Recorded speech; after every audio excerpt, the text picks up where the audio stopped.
नमस्कार दोस्तों, आप सभी का स्वागत है सेवार सिविल सर्विसेज में। मेरा नाम है आयुष खटियार। अब देखिए, क्रॉनिकल माह जो जुलाई वाली है उसको हम लोग कंप्लीट कर रहे हैं। एक वीडियो हम लोग कंप्लीट कर चुके हैं ऑलरेडी 2 घंटे के आसपास का। दूसरा वीडियो ये होने वाला है और यही अंतिम वीडियो होगा। इसके बाद में पूरी ये जो जुलाई माह की क्रॉनिकल है ख़त्म हो जाएगी। एक बात।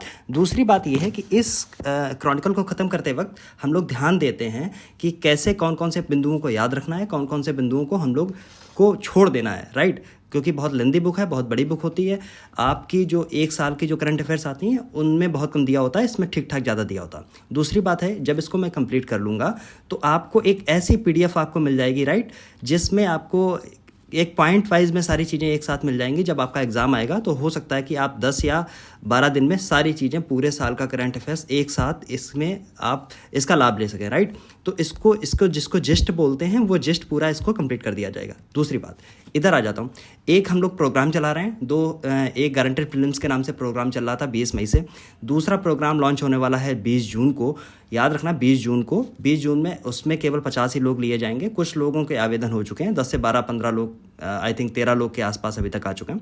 2 दिन पहले ये प्रोग्राम की सूचना आपको दी गई थी।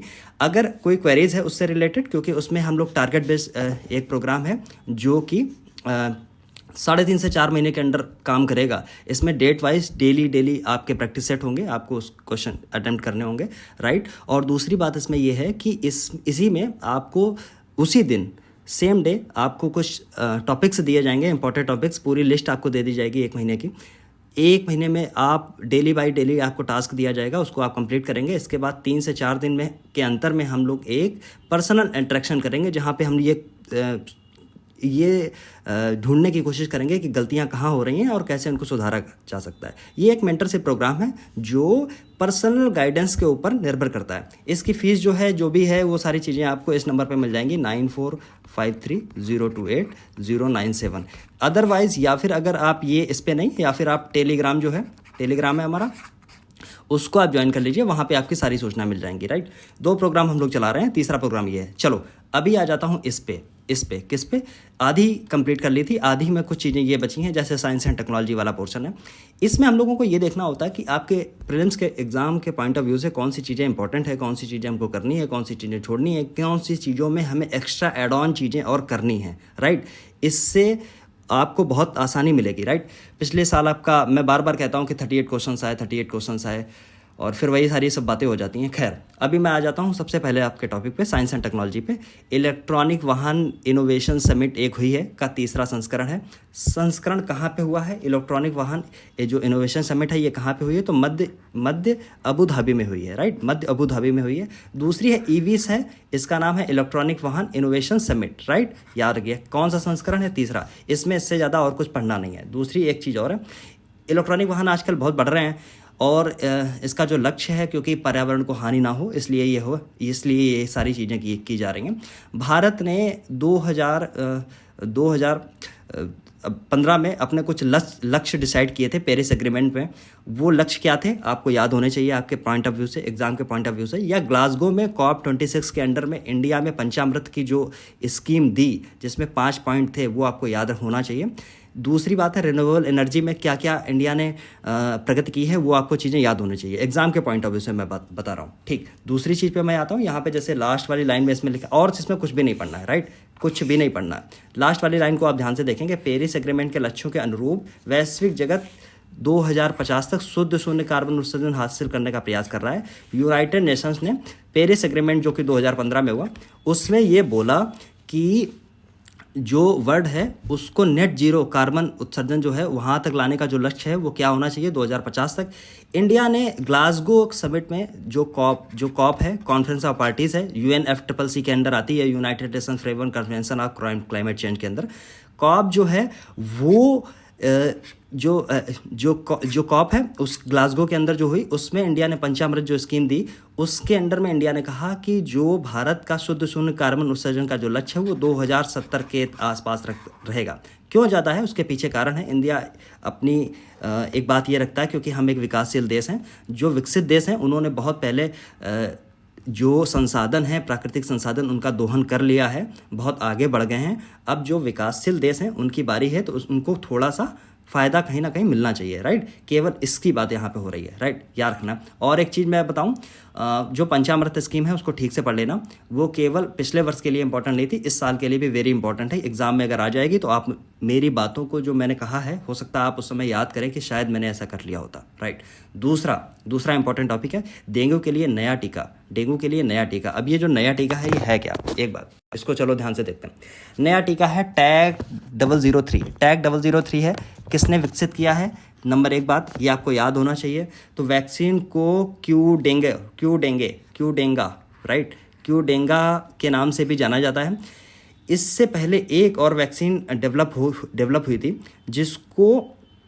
जिसका नाम ये था, ये यहाँ पे लिखा है CYD-TDV, ठीक। इसके बाद WHO से प्री क्वालिफिकेशन प्राप्त करने वाली दूसरी वैक्सीन बन गई है, याद रख लेना। क्यूडेंगा के भी नाम से जाना जाता है और टैग 003, ठीक है। चलो अब इसमें इंपॉर्टेंट चीज़ें क्या है याद रखिए। डेंगू कैसे होता है, डेंगू का मच्छर कौन सा होता है, याद रखना। टाइगर है जो है वो कैसे, मतलब टाइगर मच्छर है वो कौन है, ठीक। कैसे डेंगू के अलग अलग जो 4 जो टाइप हैं उनकी बात है, उनको सबको आपको देख के जाना है, राइट। इतनी चीज़ें ही आपको देखनी है। दूसरी बात ये है, इसको जो विकसित किया है वो किया है टाकेडा ने विकसित किया है, इसीलिए इसके आगे का नाम TAK 003। एक जीवित और क्या है, क्षीणित टीका है, लाइव एटेन्यूएटेड वैक्सीन है। मतलब इसमें क्या होता है, जो वायरस होता है उसी का ही बहुत दुर्बल रूप जो होता है उसको वैक्सीन में यूज़ किया जाता है। जब वो वैक्सीन के अंदर जब आपके इंजेक्ट की जाती है तो ह्यूमन बॉडी जो उसके लिए अपनी एक रेजिस्टेंस पावर एंटीबॉडीज़ डेवलप कर लेती है, और वही एंटीबॉडीज़ आगे अगर आपको हो जाता है, क्या हो जाता है, अगर डेंगू हो जाता है तो उससे लड़ने में वही चीज़ें सहायक होती हैं, ठीक। चलो आगे वाले पॉइंट पे जल्दी खत्म करना है, राइट। इसलिए जो इंपॉर्टेंट है केवल उन्हीं चीज़ों को देखेंगे, बाकी गाथा इस मैगजीन में ठीक ठाक होती है, लेकिन इंपॉर्टेंट भी ये मैगजीन उतनी ज़्यादा है, राइट। अब है इसरो द्वारा नए तरल रॉकेट का सफल परीक्षण किया गया, वेरी इंपॉर्टेंट है, इसमें वेरी इंपॉर्टेंट आप लगा लेंगे। इसरो ने एक तरल रॉकेट का सफल परीक्षण किया है। एक बात, तरल रॉकेट का जो ये जो टेक्नोलॉजी है वो आप याद रख लेना, AM जो है एडिटिव मैन्युफैक्चरिंग टेक्नोलॉजी के माध्यम से निर्मित एक तरल रॉकेट का सफल परीक्षण किया, ठीक। अब एक बात है, ये जो रॉकेट है इसका नाम क्या है, याद रख लेना, PS4 इंजन इंपॉर्टेंट है, याद रख लेना। इसको याद रख लेना। दूसरी चीज़ है, इसको बनाने में जो विप्रो 3D नामक एक निजी कंपनी है, एक प्राइवेट कंपनी है, उसने इसका काम किया है। 3 डायमेंशन तरीके से इसको बनाया गया। 3D यानी त्रिविमीय, 3 डायमेंशनल, राइट। 3D प्रिंटिंग क्या होती है, कंप्यूटर में आप कोई प्रोग्राम के थ्रू अगर कोई चीज़ें डालते हैं तो वो उसको फिजिकल फॉर्म में चेंज कर देती है। जैसे कि अभी बहुत से मंदिर थे वो 3D उनकी आकृति से उनको बनाए गए, उनका हेड जो था मंदिरों का वो 3D आकृति से बनाया गया। ऐसी चीज़ें भी आपने देखने को मिली होंगी करंट में, राइट। चलो अगला पॉइंट है very important, again very important. अफ्रीकी देशों को R21 मैट्रिक्स M वैक्सीन की आपूर्ति की जा रही है। बनाया इसने किसने है, तो याद रखना सीरम इंस्टीट्यूट ऑफ इंडिया ने बनाया है। रिसर्च किसकी है, तो रिसर्च इसमें है ऑक्सफोर्ड की होगी, आई गेस, समझो। इसमें ऑक्सफोर्ड की इसमें रिसर्च है, ठीक। यहाँ पे देखिए लिखा होगा समथिंग कहीं तो, हाँ, ऑक्सफोर्ड विश्वविद्यालय और SSI यानी सीरम इंस्टीट्यूट ऑफ इंडिया, दोनों की ये पहल है। ये वैक्सीन बनाई है किसके लिए, तो ये वैक्सीन बनी है किसके लिए आप बताइए, मलेरिया के लिए, राइट। मलेरिया कैसे होता है, तो मलेरिया एक परजीवी है, परजीवी याद रखना ना, मादा एनाफिलिस मच्छर, ठीक, मादा एनाफिलिस मच्छर से होता है। मलेरिया उन्मूलन दिवस कब मनाया जाता है, याद रख लेना, बहुत इंपॉर्टेंट है, पूछा जा सकता है, कई बार पूछा गया है। 25 अप्रैल को मलेरिया उन्मूलन दिवस मनाया जाता है। 2007 में ये WHO ने ऐसी घोषणा की थी, राइट। परजीवी कौन सा है जो मलेरिया फैलाता है, वो है प्लाज्मोडियम, याद रख लेना। मलेरिया कैसे इंसान को प्रभावित करता है, नंबर 1 याद रख लेना, साइंस में आपसे पूछा जा सकता है, क्योंकि मलेरिया का जो ये परजीवी है ये आपकी यकृत के अंदर यानी आपके लिवर के अंदर जाता है और मल्टीपल टाइम्स ये बढ़ने लगता है, ठीक। इसके बाद में लिवर आपका ख़राब होने लगेगा, आपको बहुत तेज़ फीवर आएगा, राइट। और दूसरी इसमें यह है कि ह्यूमन की जो रेजिस्टेंस पावर होती है वो उस पर काम नहीं कर पाती है, इसलिए कई बार मृत्यु भी हो जाती है। अफ्रीका जैसे देश हैं या इंडिया है या साउथ एशिया जैसे देश हैं, यहाँ पे मच्छरों का प्रकोप बहुत ज़्यादा है, ठीक। मैं इसका नाम याद रख लेना, कौन सा है, R21 मैट्रिक्स M, या फिर R21 है या मैट्रिक्स M इसके नाम से बनाया किसने है। ये चीज़ें बस 2 ही चीज़ें याद हैं बॉस, और ज़्यादा चीज़ें याद नहीं रखनी है। दूसरी चीज़ एक और है, हाँ एक लक्ष्य आप जरूर याद करके चलें, हो सकता है आपसे पूछ लिया जाए सॉरी। एक लक्ष्य है,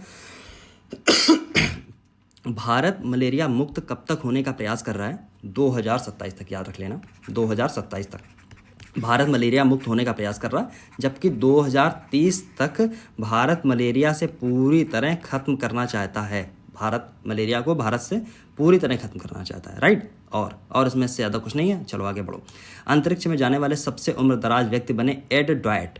एड ड्वाइट कौन है, ये 90 वर्ष के एक अमेरिकी हैं जो एक अश्वेत हैं, जो ब्लू ओरिजिन एक कंपनी है उसके अंतरिक्षयान जिसका नाम यहाँ पे लिखा हुआ है NS-25, इसके साथ जाने वाले उम्रदराज 90 वर्ष के व्यक्ति हैं, दुनिया के सबसे उम्रदराज व्यक्ति बन गए हैं। दूसरी चीज़ एक और है, अमेरिका के ये सबसे पहले अश्वेत व्यक्ति हैं जो गए हैं कहाँ पे, आपके अंतरिक्ष में, राइट। कौन सी कंपनी है, ब्लू ओरिजिन है। ब्लू ओरिजिन किसकी कंपनी है, जेफ बेजोस की है। वही जेफ बेजोस जो आपका अमेजन चलाते हैं, राइट। याद रख लेना, इससे पहले ये रिकॉर्ड था स्टार ट्रेक के नाम पे, ठीक। 2 महीने ज़्यादा स्टार ट्रेक से बड़े हैं, इसलिए ये इंपॉर्टेंट हो गया। फिर ये थोड़ी सी गाथाएं इसमें लिखी गई हैं, समझे, ज़्यादा पढ़ने की ज़रूरत है नहीं, राइट। प्रीलिम्स के पॉइंट ऑफ व्यू से केवल इतना इंपॉर्टेंट था, जितना इंपॉर्टेंट था उतना हम लोगों ने कर लिया है, राइट। इसलिए मैं कहता हूँ बहुत ज़्यादा इसमें जानकारी है। आपको जब आप बार बार पेपर पलट के देखेंगे तो आपको खुद ही पता चल जाएगा क्या इंपॉर्टेंट है, राइट। जो एक्स्ट्रा चीज़ें थी वो मैंने आपको बताने की कोशिश की है, जैसे मलेरिया में बताने की कोशिश की है, जैसे यहाँ पे एक वर्जिन गैलेक्टिक्स भी है। वर्जिन गैलेक्टिक्स कौन सी किसकी कंपनी है वो भी आपको देख के जाना है। ये ब्लू ओरिजिन थी, एक वर्जिन गैलेक्टिक्स भी है, अभी हाल ही में बहुत चर्चा में रही थी, याद कर लेना इसको, ठीक है। चलो आगे वाले पॉइंट पर मैं आता हूँ, आपातकालीन चिकित्सा प्रतिक्रिया प्रणाली। आपातकालीन चिकित्सा प्रतिक्रिया प्रणाली क्या है, ये बहुत इंपॉर्टेंट नहीं है। एक बार इसको आपको केवल देख लेना है, ऐसे इसको आराम से देखिए, कोई इसमें समस्या नहीं है, ठीक। अब ये जो प्रणाली है इसको आप याद कर लेना, EMRS, ठीक। बेसिकली ये सेना और सेना के परिवार और उनसे संबंधित लोगों के लिए है।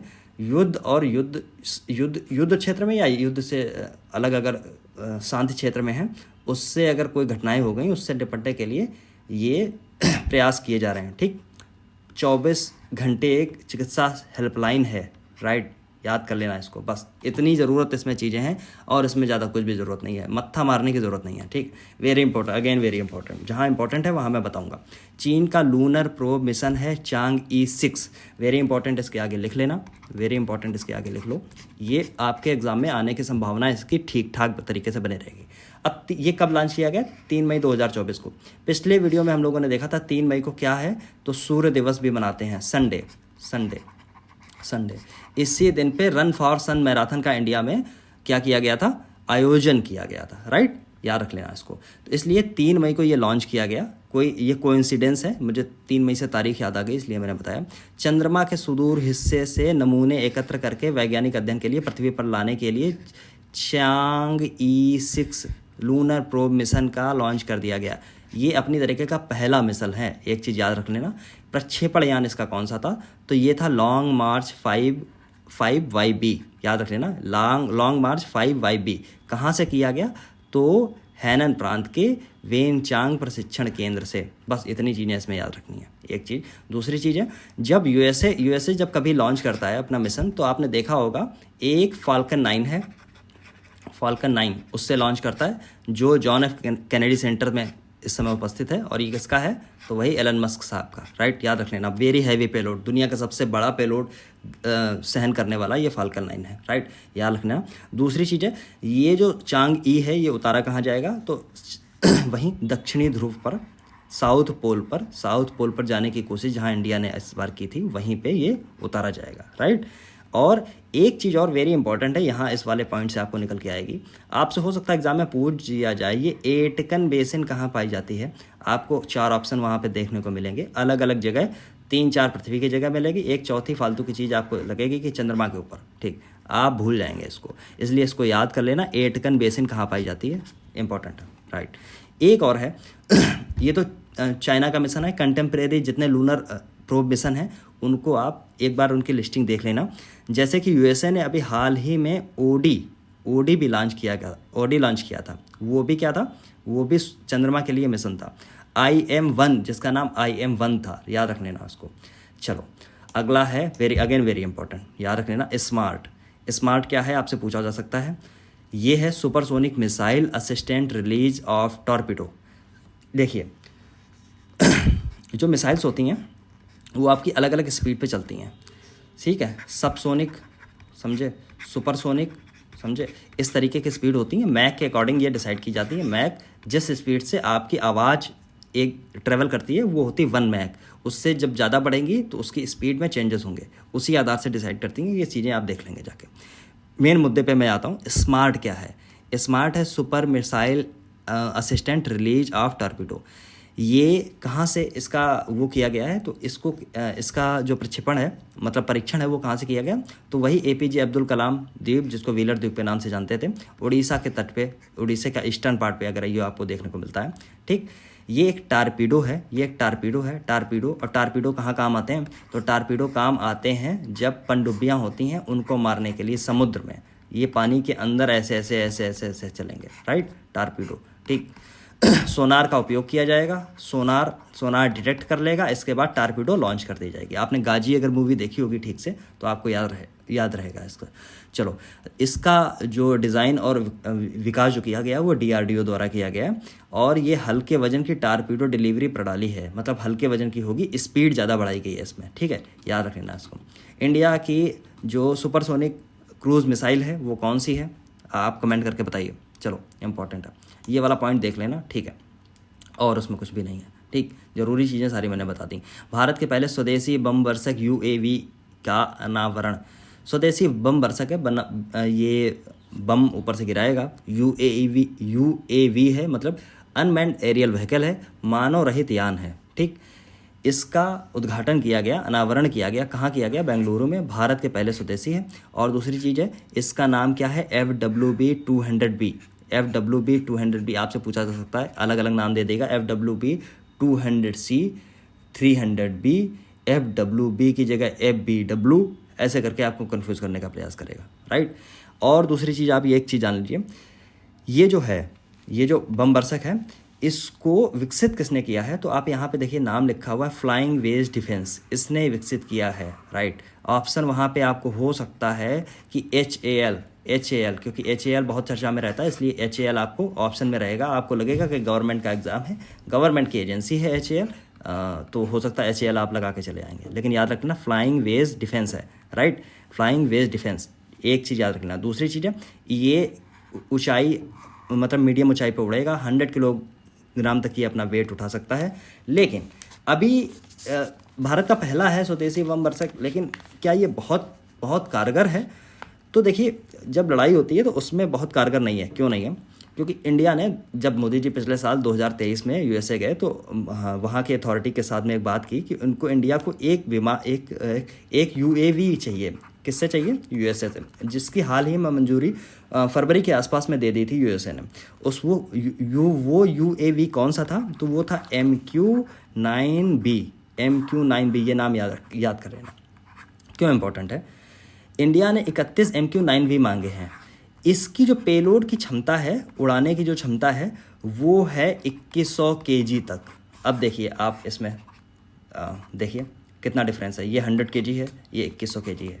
इसीलिए हम लोग प्रयास कर रहे हैं आगे बढ़ने का, लेकिन अभी थोड़ा सा पीछे हैं, इसलिए ये इसकी मंजूरी मिल गई है MQ-9B की, समझे, और हो सकता है कि अगले साल तक ये इंडिया के अंदर आ जाए। अगला हमारा है विश्व का सबसे गहरा ज्ञात ब्लू होल। एक चीज़ पहले आप ये जानिए, ब्लू होल क्या होता है। समुद्र के अंदर होता क्या है कि वाटर प्रेशर बहुत ज़्यादा है समुद्र की तलहटी में। वहाँ पे अगर कोई चट्टान ऐसी है जो कमज़ोर है, कमज़ोर चट्टान कौन कौन सी होती हैं, जैसे कि मान लीजिए वो कोई संगमरमर से बनी हुई है जिसमें कैल्शियम ज़्यादा है, या ऐसी है जो प्रेशर से जल्दी टूट सकती है। वहाँ पे जब वो चट्टान टूट जाती है तो वहाँ पे एक होल बना लेती है, एक सिंक बना लेती है, राइट। अब वो सिंक इतना गहरा होता है, गहरी खड़ी खाई के तरीके से होता है, तो वो उसको बोलते हैं ब्लू होल। एक बात क्लियर है। अब दूसरी बात ये है, कहाँ पे ये सबसे पहले, कहाँ पे ये खोजा गया है अभी अभी तक का ज्ञात है, हो सकता है इससे ज़्यादा और आगे मिल जाए। तो मैक्सिको के समुद्र की खाड़ी में, मैक्सिको के समुद्र वैज्ञानिकों ने इस टीम का पता लगाया, और मैक्सिको की ही एक खाड़ी है जहाँ पे तामजा, ठीक है, तामजा विश्व का सबसे बड़ा ज्ञात ब्लू होल अभी तक पता चला है। ये इसका नाम है तामजा, राइट, याद रखना। तामजा क्या है? मैक्सिको के युकाटन प्रायद्वीप के दक्षिण पूर्वी, यानी ऐसे करके साउथ ईस्टर्न दक्षिण पूर्वी तट पर चेतुमल खाड़ी का नाम है चेतुमल, ऐसे आप कर लेंगे बोल्ड इसको। चेतुमल खाड़ी में ये मिला है, नाम क्या है? तामजा। इससे पहले जो चाइना के सागर में एक और जो था, उसका नाम था संसायोगले ब्लू होल, ये नंबर 1 पे था, अभी ये नंबर 1 पे हो गया, राइट, याद रखना। ये था 480 फीट गहरा, राइट, ये वाला है, ये और ज़्यादा गहरा है, 480 फीट था, और ये है 1380 फीट। कितना? बहुत अंतर है, लगभग 3 गुने का अंतर है, राइट, ठीक। ब्लू होल के बारे में जो चीज़ें थी यहाँ पे लिखी हुई हैं, आप पढ़ लीजिए, मैंने आपको छोटी छोटी चीज़ें जितनी भी थी वो सारी बता दी हैं। आगे बढ़ो। ब्लैक होल प्रणाली में उच्च ऊर्जा एक्सरे मॉड्यूल की खोज, नॉट वेरी इंपॉर्टेंट, बट एक बार इसको आप देख जरूर लीजिए, ठीक, एक बार देख जरूर लीजिए। मैं ऐसा कर रहा हूँ, एक बार मैं पॉज करता हूँ, आप आराम से पॉज करिए, इसको देखिए, इसलिए मैं ये सारी चीज़ें बहुत खास इंपॉर्टेंट नहीं है, राइट। भारतीय अंतरिक्ष वेधशाला एस्ट्रोसैट का उपयोग करने वाले वैज्ञानिकों की एक टीम ने स्विफ्ट J1727-8-1663 नामक एक ब्लैक होल प्रणाली के संबंध में महत्वपूर्ण खोज की है। इसको देख लेना, ठीक। चलो आगे बढ़ो। एक्सोप्लैनेट की एक खोज हुई है जहाँ पे वायुमंडलीय गैसें मिली हैं। एक्सोप्लैनेट क्या होते हैं? जो हमारे प्लैनेट सिस्टम से बाहर हैं, वो उसको बोलते हैं एक्सोप्लैनेट, राइट। खोज किसने की है? खोज की है नासा ने। किसके द्वारा की है? तो वही इनका पुराना मस्त टेलीस्कोप जो आजकल बहुत चर्चा में रहता है, जेम्स वेब हबल टेलीस्कोप, ठीक, जेम्स वेब स्पेस टेलीस्कोप यहाँ पे लिखा है, इसी को हबल टेलीस्कोप भी बोलते हैं। कितनी दूर है ये? तो एक 41 लाइट ईयर्स की दूरी पर है।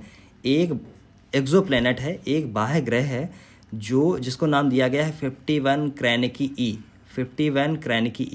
अब 51 क्रैनिकी ई इसको नाम क्यों दिया गया? क्योंकि इसका जो तारा है, जिसके आसपास चक्कर लगाता है, उसका नाम है 51 क्रैनक्री, राइट। इसीलिए इसको नाम दे दिया 51 क्रैनिकी ई, ठीक। इसको अन्य नाम से भी जानते हैं, जैनसेन, याद रख लेना, हो सकता ये नहीं तो ये आ जाए, राइट। दूरी कितनी है अपने मेज़बान तारे से? ये है।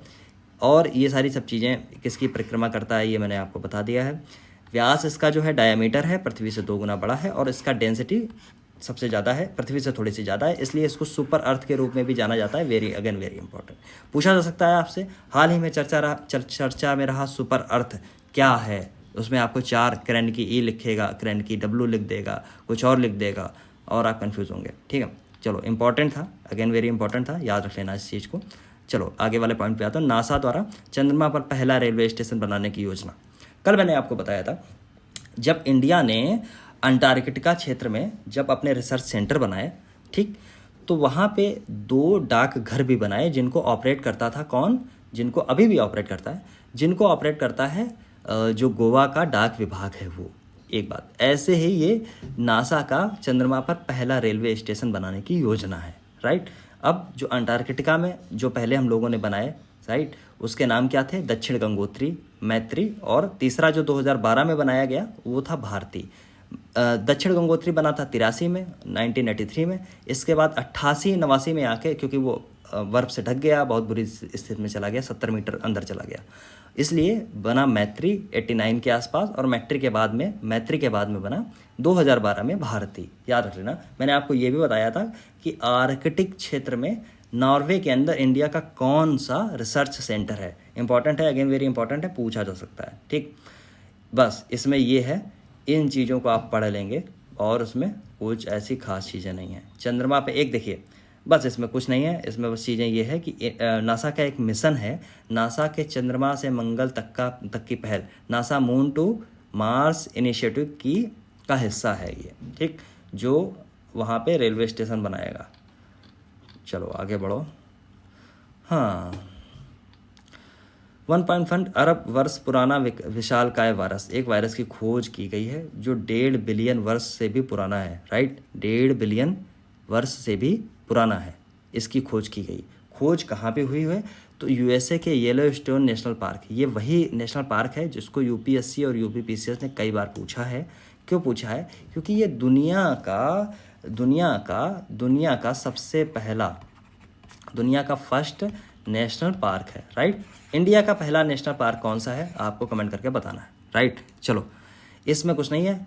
1.5 अरब वर्ष पुराना विशालकाय वायरस, एक जाइंट वायरस की खोज की गई है जो सामान्य जो वायरस होते हैं उनकी तुलना में बहुत बड़े जीनोम इसमें पाए जाते हैं, ठीक है। चलो, और इसमें कुछ भी नहीं है। येलोस्टोन नेशनल पार्क के बारे में कुछ चीज़ें लिखी हैं, इंपॉर्टेंट है, अगेन वेरी इंपॉर्टेंट है। 1872 में खोला गया था, राइट। 1976 में यूनेस्को बायोस्फीयर रिजर्व और 1978 में विश्व धरोहर स्थल भी इसको नामित किया गया था। भारत में कितने विश्व धरोहर स्थल हैं, इनकी लिस्ट एक बार ज़रूर चेक करके आप एग्ज़ाम में जाएंगे। जो मैं कहता हूँ उसको आप यहीं लिखें, जिसलिए आपको आसानी हो जाए, राइट। भारत का पहला वाणिज्यिक सिस्टम ऑन चिप।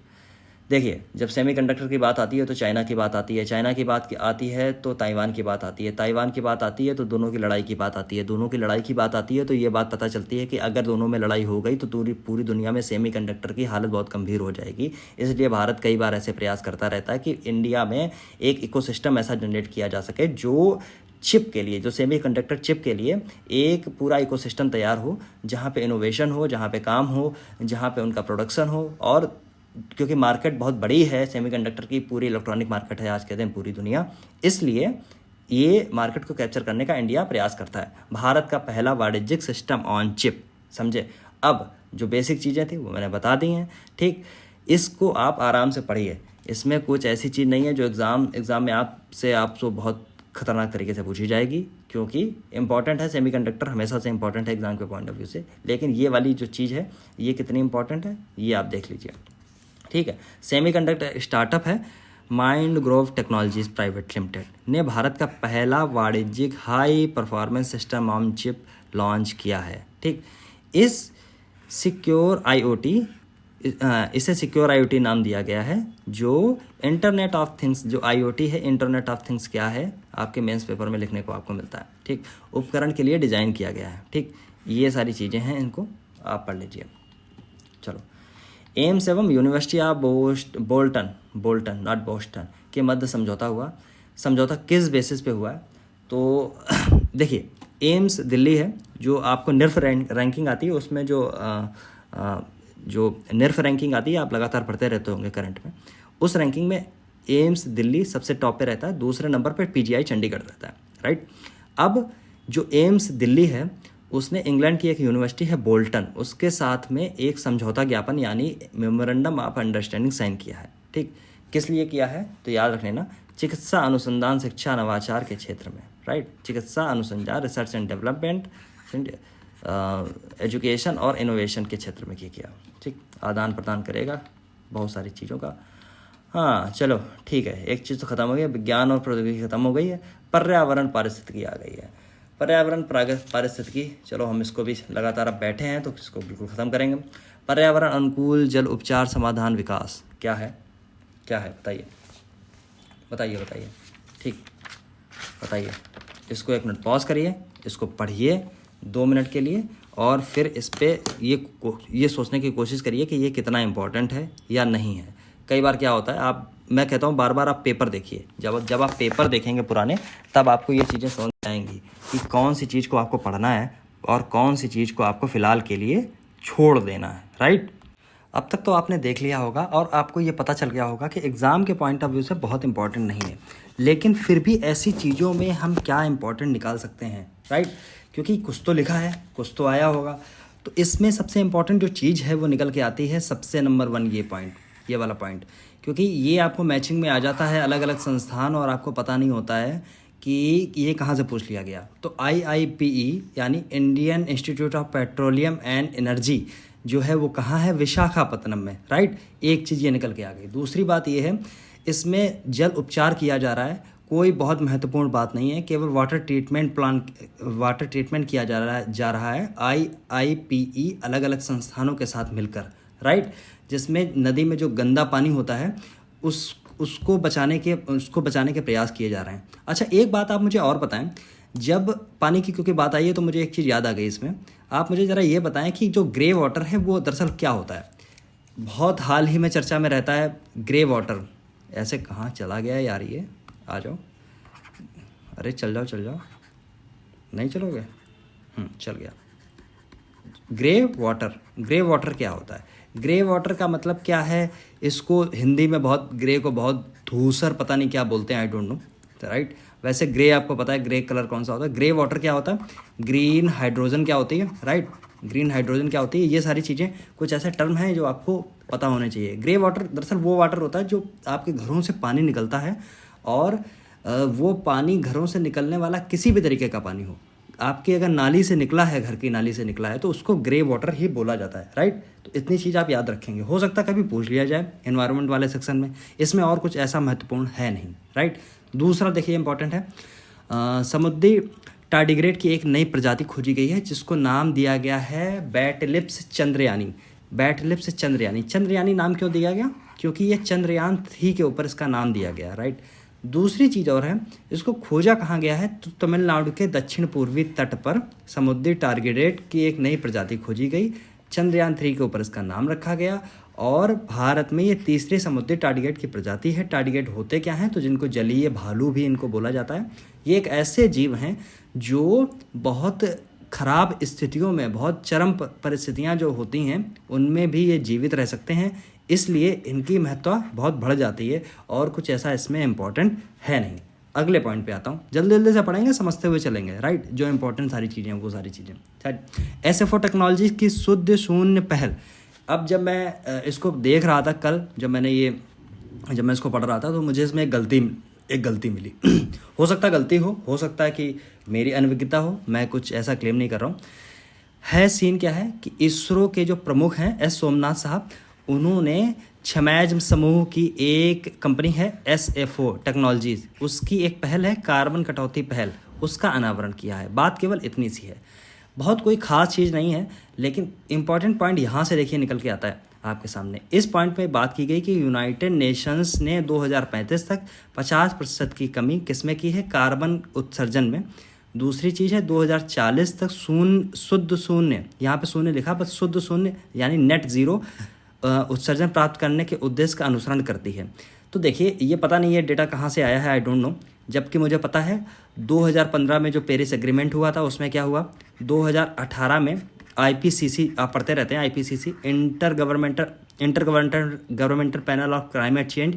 IPCC जो UN के लिए ही काम करती है, वो ऐसा 2018 में बोलती है कि जो यूनाइटेड नेशंस का लक्ष्य है नेट जीरो का, वो 2050 के आसपास का है, राइट। इंडिया का ग्लासगो सम्मेलन कॉप कॉन्फ्रेंस ऑफ पार्टी 26 में जो ग्लासगो में हुआ, उसमें इंडिया ने अपना शुद्ध शून्य कार्बन उत्सर्जन का लक्ष्य जो रखा 2070 रखा, याद रख लेना। और एक क्या चीज़ पंचामृत में ही इसी कॉप 26 में क्या इंडिया ने रखी थी, मैं इसलिए बता रहा हूँ, ये चीज़ें इंपॉर्टेंट है, पूछी जा सकती हैं, मुझे याद आ रही हैं तो मैं बता दे रहा हूँ, राइट। तो इसमें और क्या था, 2030 तक इंडिया अपनी जो एनर्जी है उसका 50% से ज़्यादा हिस्सा रिन्यूएबल एनर्जी से जनरेट करेगा। एक बात, 2030 तक इंडिया की रिन्यूएबल एनर्जी की क्षमता इंडिया को कितनी डेवलप करनी है, तो 500 गीगावाट।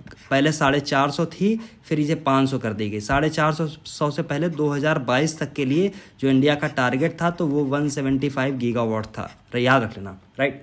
चलो आगे आ जाओ बस। और इस पहल में और कुछ है नहीं, जो चीज़ें इंपॉर्टेंट थी वो मुझे बताने वाली लगी। जैसे इसरो की, इसमें एक चीज़ लिखी है, इसरो की स्थापना कब हुई, तो 1969 में इसरो की स्थापना हुई।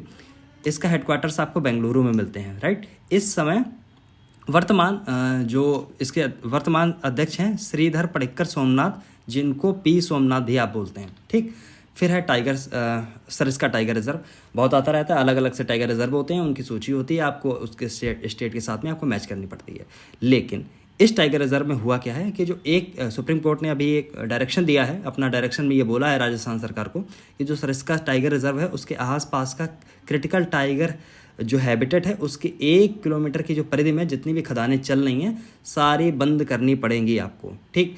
अब दूसरी चीज़, और जब ये चीज़ आप पढ़ते हैं तो इसमें यह भी ध्यान रखा करिए, जैसे वन्य जीव संरक्षण अधिनियम 1972, हाथी के लिए परियोजना कब आई थी, टाइगर प्रोजेक्ट कब लॉन्च हुआ, ये सारे किसके अंडर काम करते हैं, वन स्थिति रिपोर्ट क्या है, ऐसी चीज़ें सब आपको पढ़नी होती हैं, है ना। फॉरेस्ट रिपोर्ट है, और टाइगर की संख्या भारत में कितनी है, टाइगर गणना कितनी है इस समय लेटेस्ट रिपोर्ट के अकॉर्डिंग। दूसरी एक चीज़ एम स्ट्रिप्स क्या है, एम स्ट्रिप्स जिससे टाइगर की गणना की जाती है, यूपीएससी ने इसको पूछा है, यूपीपीसीएस भी इसको पूछ सकता है, राइट, इसलिए मैं बता रहा हूँ। चलो आगे बढ़ो। सबसे बड़ा operation direct air capture and storage plant, देखिए इंपॉर्टेंट है, ये वेरी इंपॉर्टेंट है, इसलिए है दुनिया का सबसे बड़ा DAC+S खोला जा रहा है। अब ये DAC+S क्या होगा, यानी ये एक ऐसा प्लांट निर्माण किया जा रहा है जो हवा से कार्बन डाइऑक्साइड को कैप्चर करेगा और ज़मीन के अंदर उसको कार्बन डाइऑक्साइड को दबा देगा।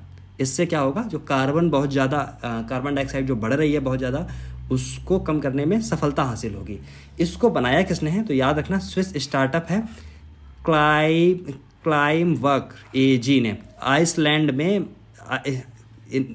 आइसलैंड में मैमथ नाम से विश्व का सबसे बड़ा direct air capture and storage plant खोला है, एक चीज़। दूसरी चीज़, इससे पहले एक और क्लाइमेट वर्क का खोला था, कहाँ पे, ओरका आइसलैंड में। ओरका सबसे पहला ये था, ओरका की क्षमता कम थी।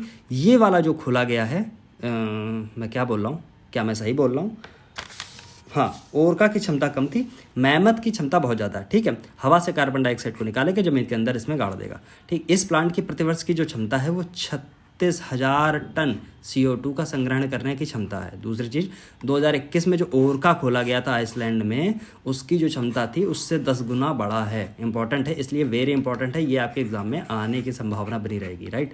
आपसे पूछा जाएगा मैमथ, हाल ही में लॉन्च किया गया मैमथ क्या है, या किसने लॉन्च किया, कहाँ पे लॉन्च हुआ, क्षमता एक बार देख लें, क्षमता पूछने की संभावना बहुत कम है, लेकिन ठीक है, आपको पता होना चाहिए, राइट। CO2 का ज़मीन के अंदर ये दबाने का काम करेगा, राइट। 2024 तक ये फंक्शनल हो जाएगा, कार्य करने लगेगा। चलो, वेनेजुएला अपने सभी ग्लेशियर खोने वाला विश्व का पहला देश बन गया है। देखिए एक ग्लेशियर बचा हुआ था वेनेजुएला में, और जो अथॉरिटीज़ बोलती हैं कि इतना एरिया होना चाहिए ग्लेशियर का, इतनी चौड़ाई होनी चाहिए, इतनी ऊंचाई होनी चाहिए।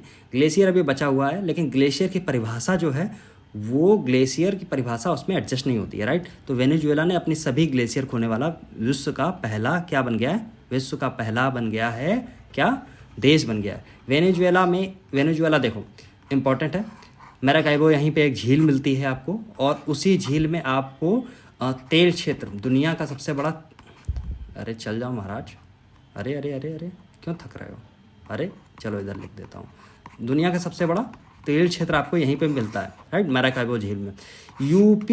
यूपीपीएससी इसको नहीं मानता है, यूपीपीएससी मानता है इसका आंसर सऊदी अरबिया को, राइट, जबकि सबसे बड़ा भंडार जो है वो वेनेजुएला में है, लेकिन यूपीपीएससी आपका जो आंसर मानता है वो मानता है सऊदी अरबिया को, ठीक। चलो आगे बढ़ो। तो एक है हम्बोल्ट ग्लेशियर, ठीक है, उसके हिम क्षेत्र आइस फील्ड के रूप में वर्गीकरण करने के बाद यह बात सामने आई कि सोच से पता चला कि एंडीज पर्वत में एंडीज ग्लेशियर बहुत बड़ा हुआ करता था, सिकुड़कर 2 हेक्टेयर से भी कम रह गया। इसका मतलब है अब वो ग्लेशियर नहीं हुआ, मतलब ग्लेशियर के जो मायने हैं वो 2 हेक्टेयर से शायद कम ज़्यादा होने चाहिए। एक बार ये डेटा आप क्रॉस वेरीफाई कर लेना, राइट। हाँ, ग्लेशियर सर्दियों में जमी हुई बर्फ बने, बताएं दुनिया कहानी लिखी है। आगे बढ़ो। जकार्ता फ्यूचर फोरम में बिहार पर्यावरण सचिव का संबोधन। देखिए एक तो जकार्ता फ्यूचर फोरम हुई है, ठीक, उसमें बिहार के पर्यावरण सचिव का संबोधन हुआ है। कोई बहुत ऐसी चीज़ नहीं है जो आपके यूपी के एग्ज़ाम में आपसे पूछ ली जाए, इसलिए इस पॉइंट को आप एक बार देख लीजिए। मैं ये नहीं कहता हूँ मत देखिए, लेकिन ये मेरे डिस्कस करने के दायरे में नहीं आती है, राइट, इसलिए मैं इसको स्किप कर रहा हूँ, आप देख सकते हैं, ठीक। चलो अगली बात ये, मकड़ी की नई प्रजाति खोजी गई है, कौन सी है, प्यूसेटिया छपरा जनीरविन, बाप रे कितना शानदार नाम है इसका। प्यूसेटिया छपरा जनीविन, 2-3-4 बार इसका नाम लीजिए, याद रह जाएगा। मछली है, ये एक मकड़ी है जो राजस्थान में खोजी गई है, और ये हल्के हल्के ग्रीन कलर की होती है। खोजी कहाँ गई है, तो राजस्थान के ताल छापर क्षेत्र में खोजा गया। इसी के कारण इसके नाम में छपरा लिखा है। छपरा से आप बिहार मत पहुंच जाना प्लीज़, क्योंकि आपको अगर बिहार आया इसमें ऑप्शन में तो आप बिहार लगा के आएंगे। याद रखना ताल छापर क्षेत्र है, किसका है तो राजस्थान का है, राइट, इसलिए इसको भूलना मत। ठीक, चलो। वैसे ऐसे क्वेश्चन जो होते हैं वो अक्सर आपसे यूपीएससी ही पूछता है। यूपीएससी पूछता है ये अतरंगी क्वेश्चन, फालतू वाले, कभी कभी बहुत फालतू क्वेश्चन पूछता है जो कोई ना कर सके, राइट। इसीलिए वो क्वेश्चन दिए जाते हैं दिमाग घुमाने के लिए, आप टाइम बर्बाद करो। ऐसे क्वेश्चन आ गया है तो इसको आप पढ़ लीजिए। यूपीएससी हो सकता है आपसे ऐसे क्वेश्चन पूछने की प्रवृत्ति है, यूपीपीसीएस में नहीं है। हालांकि मैचिंग कहीं पे उठा के डालने को अगर बदतमीजी की तो ऐसे भी डाल सकता है, ठीक। ये एक रात्रिचर होती है, रात्रिचर मकड़ी है, मतलब नॉक्टर्नल है, ठीक, छोटे छोटे कीड़ों को खाती है। चलो आगे बढ़ो। विश्व की 2/3 प्रवाल भित्तियों के विरंजन का जोखिम हुआ क्या है? अमेरिका राष्ट्रीय महासागरीय एवं जलवायु मंडलीय प्रशासन है NOAA, वो कह रहा है कि 2/3 जो कोरल रीफ्स हैं ऑल ओवर द वर्ल्ड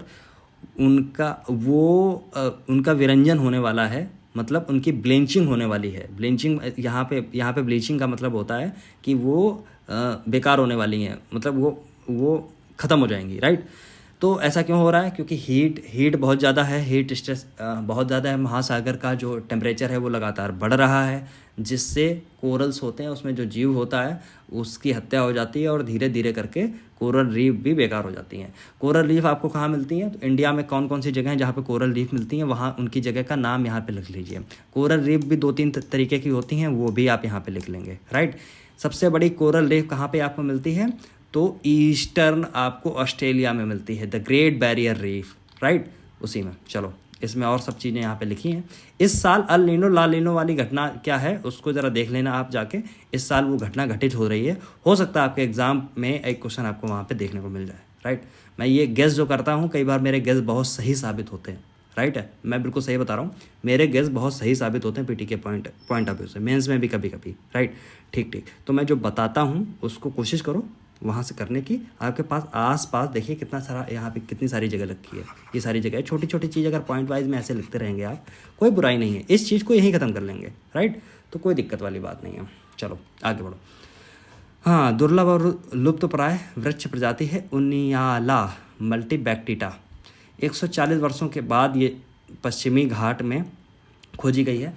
हो सकता है आपसे ये ना पूछे जाए, लेकिन मैं कहता हूँ जब कोई चीज़ आपको अनइम्पॉर्टेंट लगे, इम्पॉर्टेंट नहीं लगे, वहाँ पे भी कुछ इंपॉर्टेंस होती है। जैसे यहाँ पे लिखा है वेगामोन पहाड़ियाँ, तो आपको याद रखना है ये वेगामोन पहाड़ियाँ जो हैं, वेगामोन पहाड़ियाँ कहाँ पे हैं? तो पश्चिमी घाट में हैं, राइट, पश्चिमी घाट में।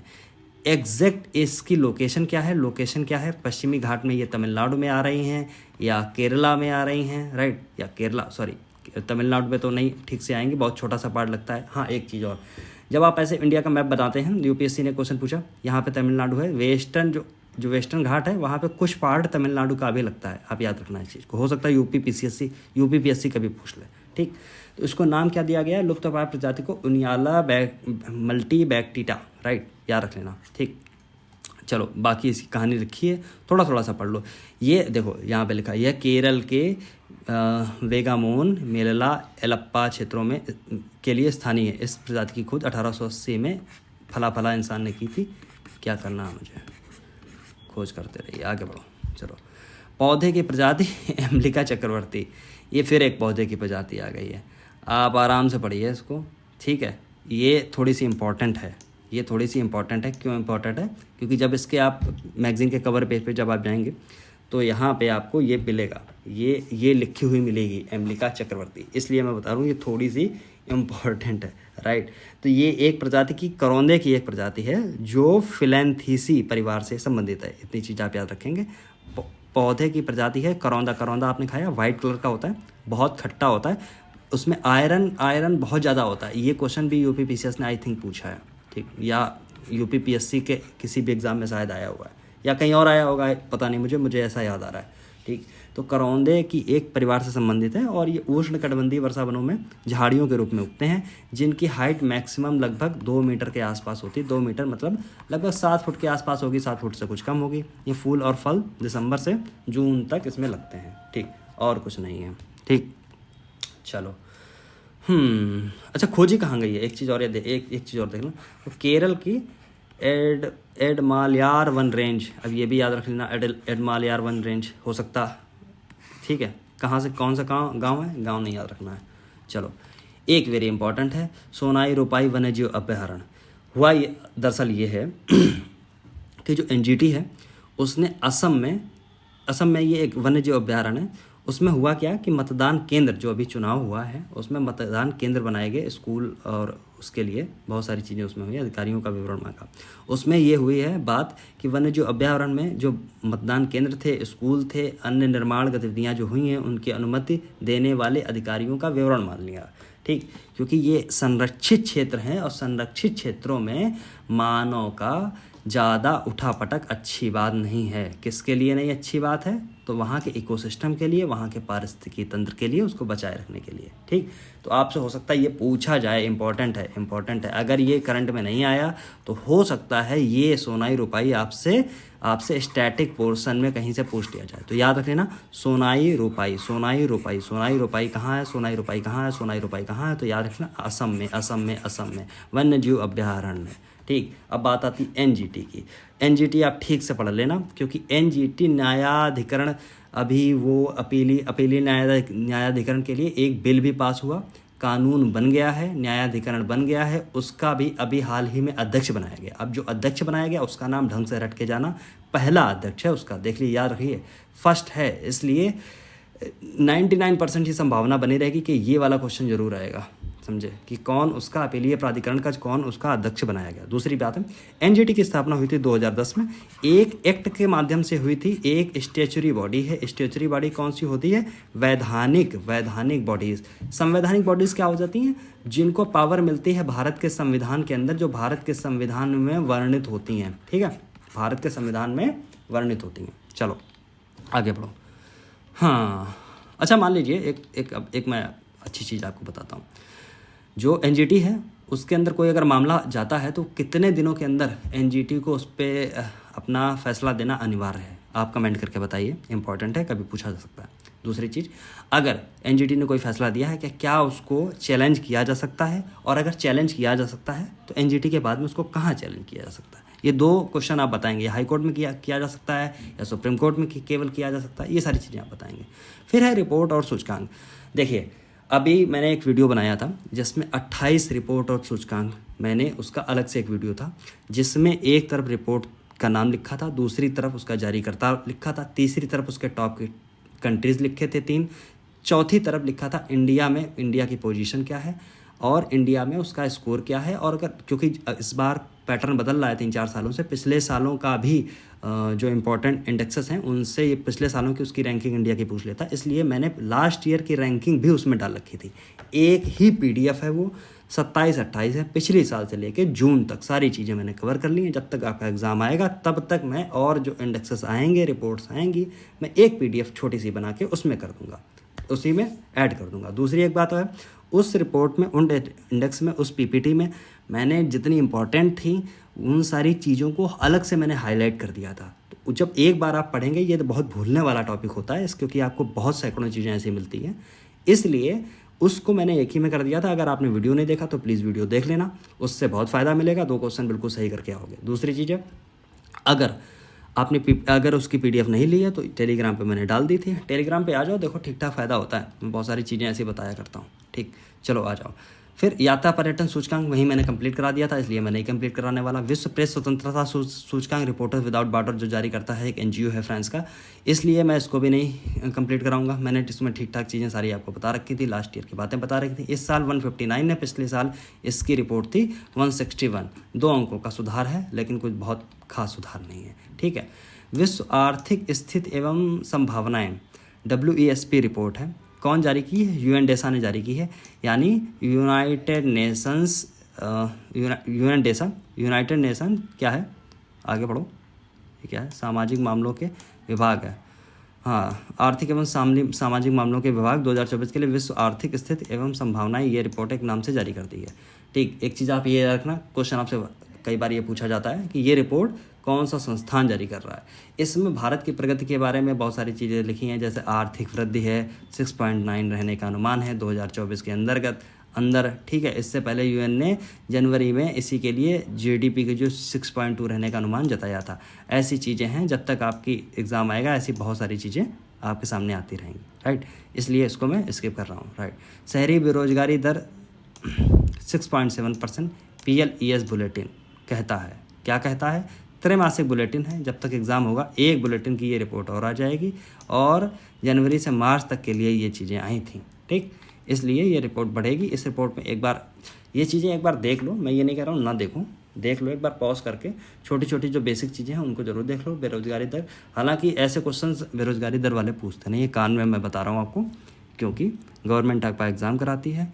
UPPSC हो या अदर कोई पब्लिक सर्विस कमीशन हो, अल्टीमेटली गवर्नमेंट की एक बॉडी है। हालांकि उसको कुछ स्वायत्तता प्रदान की गई है, लेकिन वो कभी भी अगेंस्ट नहीं चलती है। तो ऐसे क्वेश्चन आने की संभावना बहुत कम होती है, बहुत हद से ज़्यादा कम होती है कि कभी बेरोजगारी दर पूछ लेगा, राइट।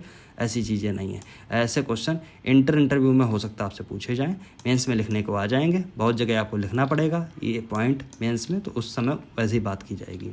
फोर्ब्स की एक रिपोर्ट है 30 अंडर 30 एशिया, 30 साल के लोग जो 30 साल से कम के जो लोग हैं उनकी एक रिपोर्ट है। उसमें किसने बनाई है, अमेरिकी एक ये है मैगजीन है फोर्ब्स, 30 अंडर 30 उसकी लिस्ट है, ठीक। 9वां इसका संस्करण था, और इसमें सह संस्थापक हैं स्टैटिक के भारत के बहुत सोलर, अच्युत बंसल, राघव अरोड़ा, और द डिस्पोजल कंपनी के संस्थापक है भाग्यश्री जैन, ठीक। इसमें क्या है, 300 लोगों में 86 इंडियन है, ये वाला पॉइंट इंपॉर्टेंट है। कुछ एक नाम यहाँ पे लिखे हैं इस सूची में। एशिया इंडो पैसिफिक के 30 वर्ष से कम उम्र के उद्योगपति, नेता और ये सब इनोवेटिव जितने लोग होते हैं उनको शामिल किया जाता है। फिर है विश्व प्रवासन रिपोर्ट, ये रिपोर्ट थोड़ी सी इंपॉर्टेंट है, जिसको जारी करता है IOM, international organization for migration, ठीक। रिपोर्ट आई है 7 मई को, विश्व प्रवासन रिपोर्ट 2024। इसमें कहा गया 2022 में भारत को $111 बिलियन से अधिक का प्रेषण हुआ है, जो विश्व के देशों में सबसे अधिक है। इस प्रकार भारत $100 बिलियन के आंकड़े से पहुंचने वाला पहला देश बन गया है। इंपॉर्टेंट है ये, क्यों है, जो इंडिया से बाहर जो लोग हैं वो इंडिया में अपना धन प्रेषण करते हैं। भारत लगातार नंबर 1 पे पिछले कई सालों से बना हुआ है, ठीक। नंबर 2 पे चाइना और ये सब आ जाते हैं, ठीक। लेकिन इंडिया नंबर 1 पे लगातार कई सालों से बना हुआ है। रिपोर्ट के अनुसार 2022 में Bharat, Mexico, China, Philippines, France शीर्ष 5 प्रेषण प्राप्तकर्ता देश थे, यानी यहाँ पे पैसा आया, ठीक। बस, और इसमें बहुत सारी चीज़ें हैं, इन सब चीज़ों को रटना नहीं है, राइट। आगे बढ़ जाइए। वैश्विक विद्युत समीक्षा रिपोर्ट, कोई खास रिपोर्ट है नहीं, इसलिए भगाओ इसको। चलो, 2024 आंतरिक विस्थापन पर वैश्विक रिपोर्ट, ठीक। देखिए, इस रिपोर्ट को ठीक देख लीजिए, इसमें बहुत सारा डेटा है। बहुत कुछ ऐसी चीज़ों की बात नहीं की जा रही है जो आपके एग्ज़ाम के पॉइंट ऑफ व्यू से इम्पोर्टेंट हो, समझे।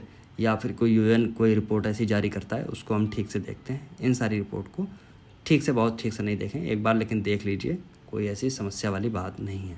कुल विस्थापित लोगों की बात की गई है, कितने लोग संघर्ष, हिंसा, इन सब कारण से इधर से उधर हुए हैं, ठीक है, इसकी बात की गई।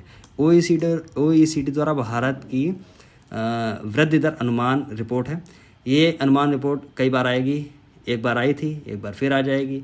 पिछली बार आई थी, कम था, इस बार आई, अनुमान बढ़ाकर 6.6% कर दिया गया। भारत की अर्थव्यवस्था की विकास दर को OECD ने, ठीक है, OECD आर्थिक सहयोग और विकास संगठन, ठीक। बस, इसमें और कुछ नहीं मिलेगा, बस। और क्या है, OECD की बात देखिए, यहाँ पे लिखा हुआ है, इसकी स्थापना 1961 में हुई है। सतत विकास लक्ष्यों को बढ़ावा देने के लिए, नीतिगत मानकों को विकसित करने के लिए इसकी स्थापना की गई। याद रखना, सतत विकास लक्ष्य कितने हैं, सबको रट के जाना, हर साल पेपर में पूछे जाते हैं। एक क्वेश्चन आपका 100% वहीं से सही होगा। ऐसे जो चीज़ें मैं बताता हूँ उनको अगर आप करते रहेंगे ना, तो 150 क्वेश्चन में कम से कम 40 क्वेश्चन, 35 क्वेश्चन, 30 क्वेश्चन से ऊपर आप ठीक वैसे ही करके आएंगे। केवल करंट में जो मैं ऐसे बोलता रहता हूँ, ठीक। मतलब और कोई पेड ग्रुप वाली मैं बात नहीं कर रहा हूँ, मैं वैसे ही बता रहा हूँ। अगर ऐसे ही मैं जो बोलता रहता हूँ, अगर उतनी बात चीज़ें आप कर लेंगे, तब भी आप 30 क्वेश्चन ठीक और करके ज़्यादा आएंगे, राइट। चलो, फिर है योजना और कार्यक्रम। योजना कार्यक्रम पे आ जाता हूँ, बस अंतिम पड़ाव पे है ये चलिए, टेलीस्कोप लाइब्रेरी प्रोग्राम है, लाइब्रेरी कार्यक्रम है।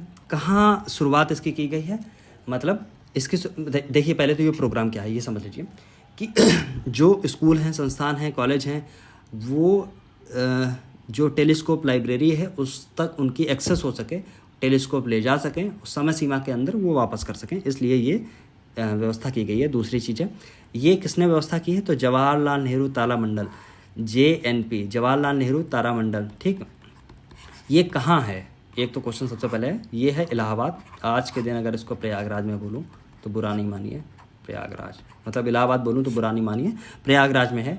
ठीक, और टेलीस्कोप लाइब्रेरी कार्यक्रम का शुरुआत इस यहाँ पे की गई है सार्वजनिक उपयोग के लिए। ठीक, फिर ये सारी चीज़ें लिखी हैं, ओरिएंटेशन क्लास होगी, इसमें बहुत सारी चीज़ें हैं, इन सब चीज़ों को आप देख सकते हैं। ठीक, बस कौशल विकास कौशल कार्यक्रम इस इंडिया स्किल 2024, ये क्या है।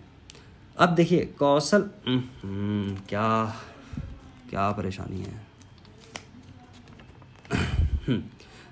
कौशल कार्यक्रम इंडिया स्किल 2024 15 मई को नई दिल्ली के द्वारिका में यशोभूमि में देश की सबसे बड़ी कौशल प्रतियोगिता इंडिया स्किल 2024 का अनावरण किया गया। ठीक, इंडिया स्किल 2024 का अनावरण किया गया। पहले तो आप ये देखिए स्किल इंडिया कार्यक्रम कब चलाया गया था। ठीक, 2015 के अंदर चलाया गया था क्या, कहाँ से चला था ये याद कर लीजिए। ठीक, और उसमें जैसे ये जो कार्यक्रम इंडिया के चले थे उन सबको आप एक लिस्टिंग में याद ज़रूर कर लेना, साइड में कहीं लिख ज़रूर लेना, बहुत फ़ायदेमंद होते हैं। ठीक है, दूसरी बात ये है, इसमें है क्या, इसमें क्या है, छात्रों के कौशल का परीक्षण किया गया, पूरे भारत के छात्रों का कौशल का परीक्षण किया गया। प्रतिभा मंच एक इनको दिया गया। फिर दूसरी चीज़ है, 4 दिवसीय ये कार्यक्रम था। आयोजन कौन कर रहा था, तो राष्ट्रीय कौशल विकास निगम।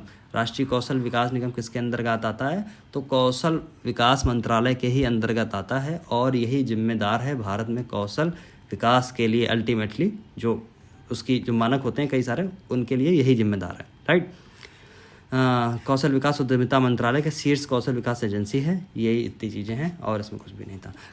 कहाँ हुआ, दिल्ली में हुआ। किसने किया, ये याद रखना, राष्ट्रीय कौशल विकास, इतनी बस।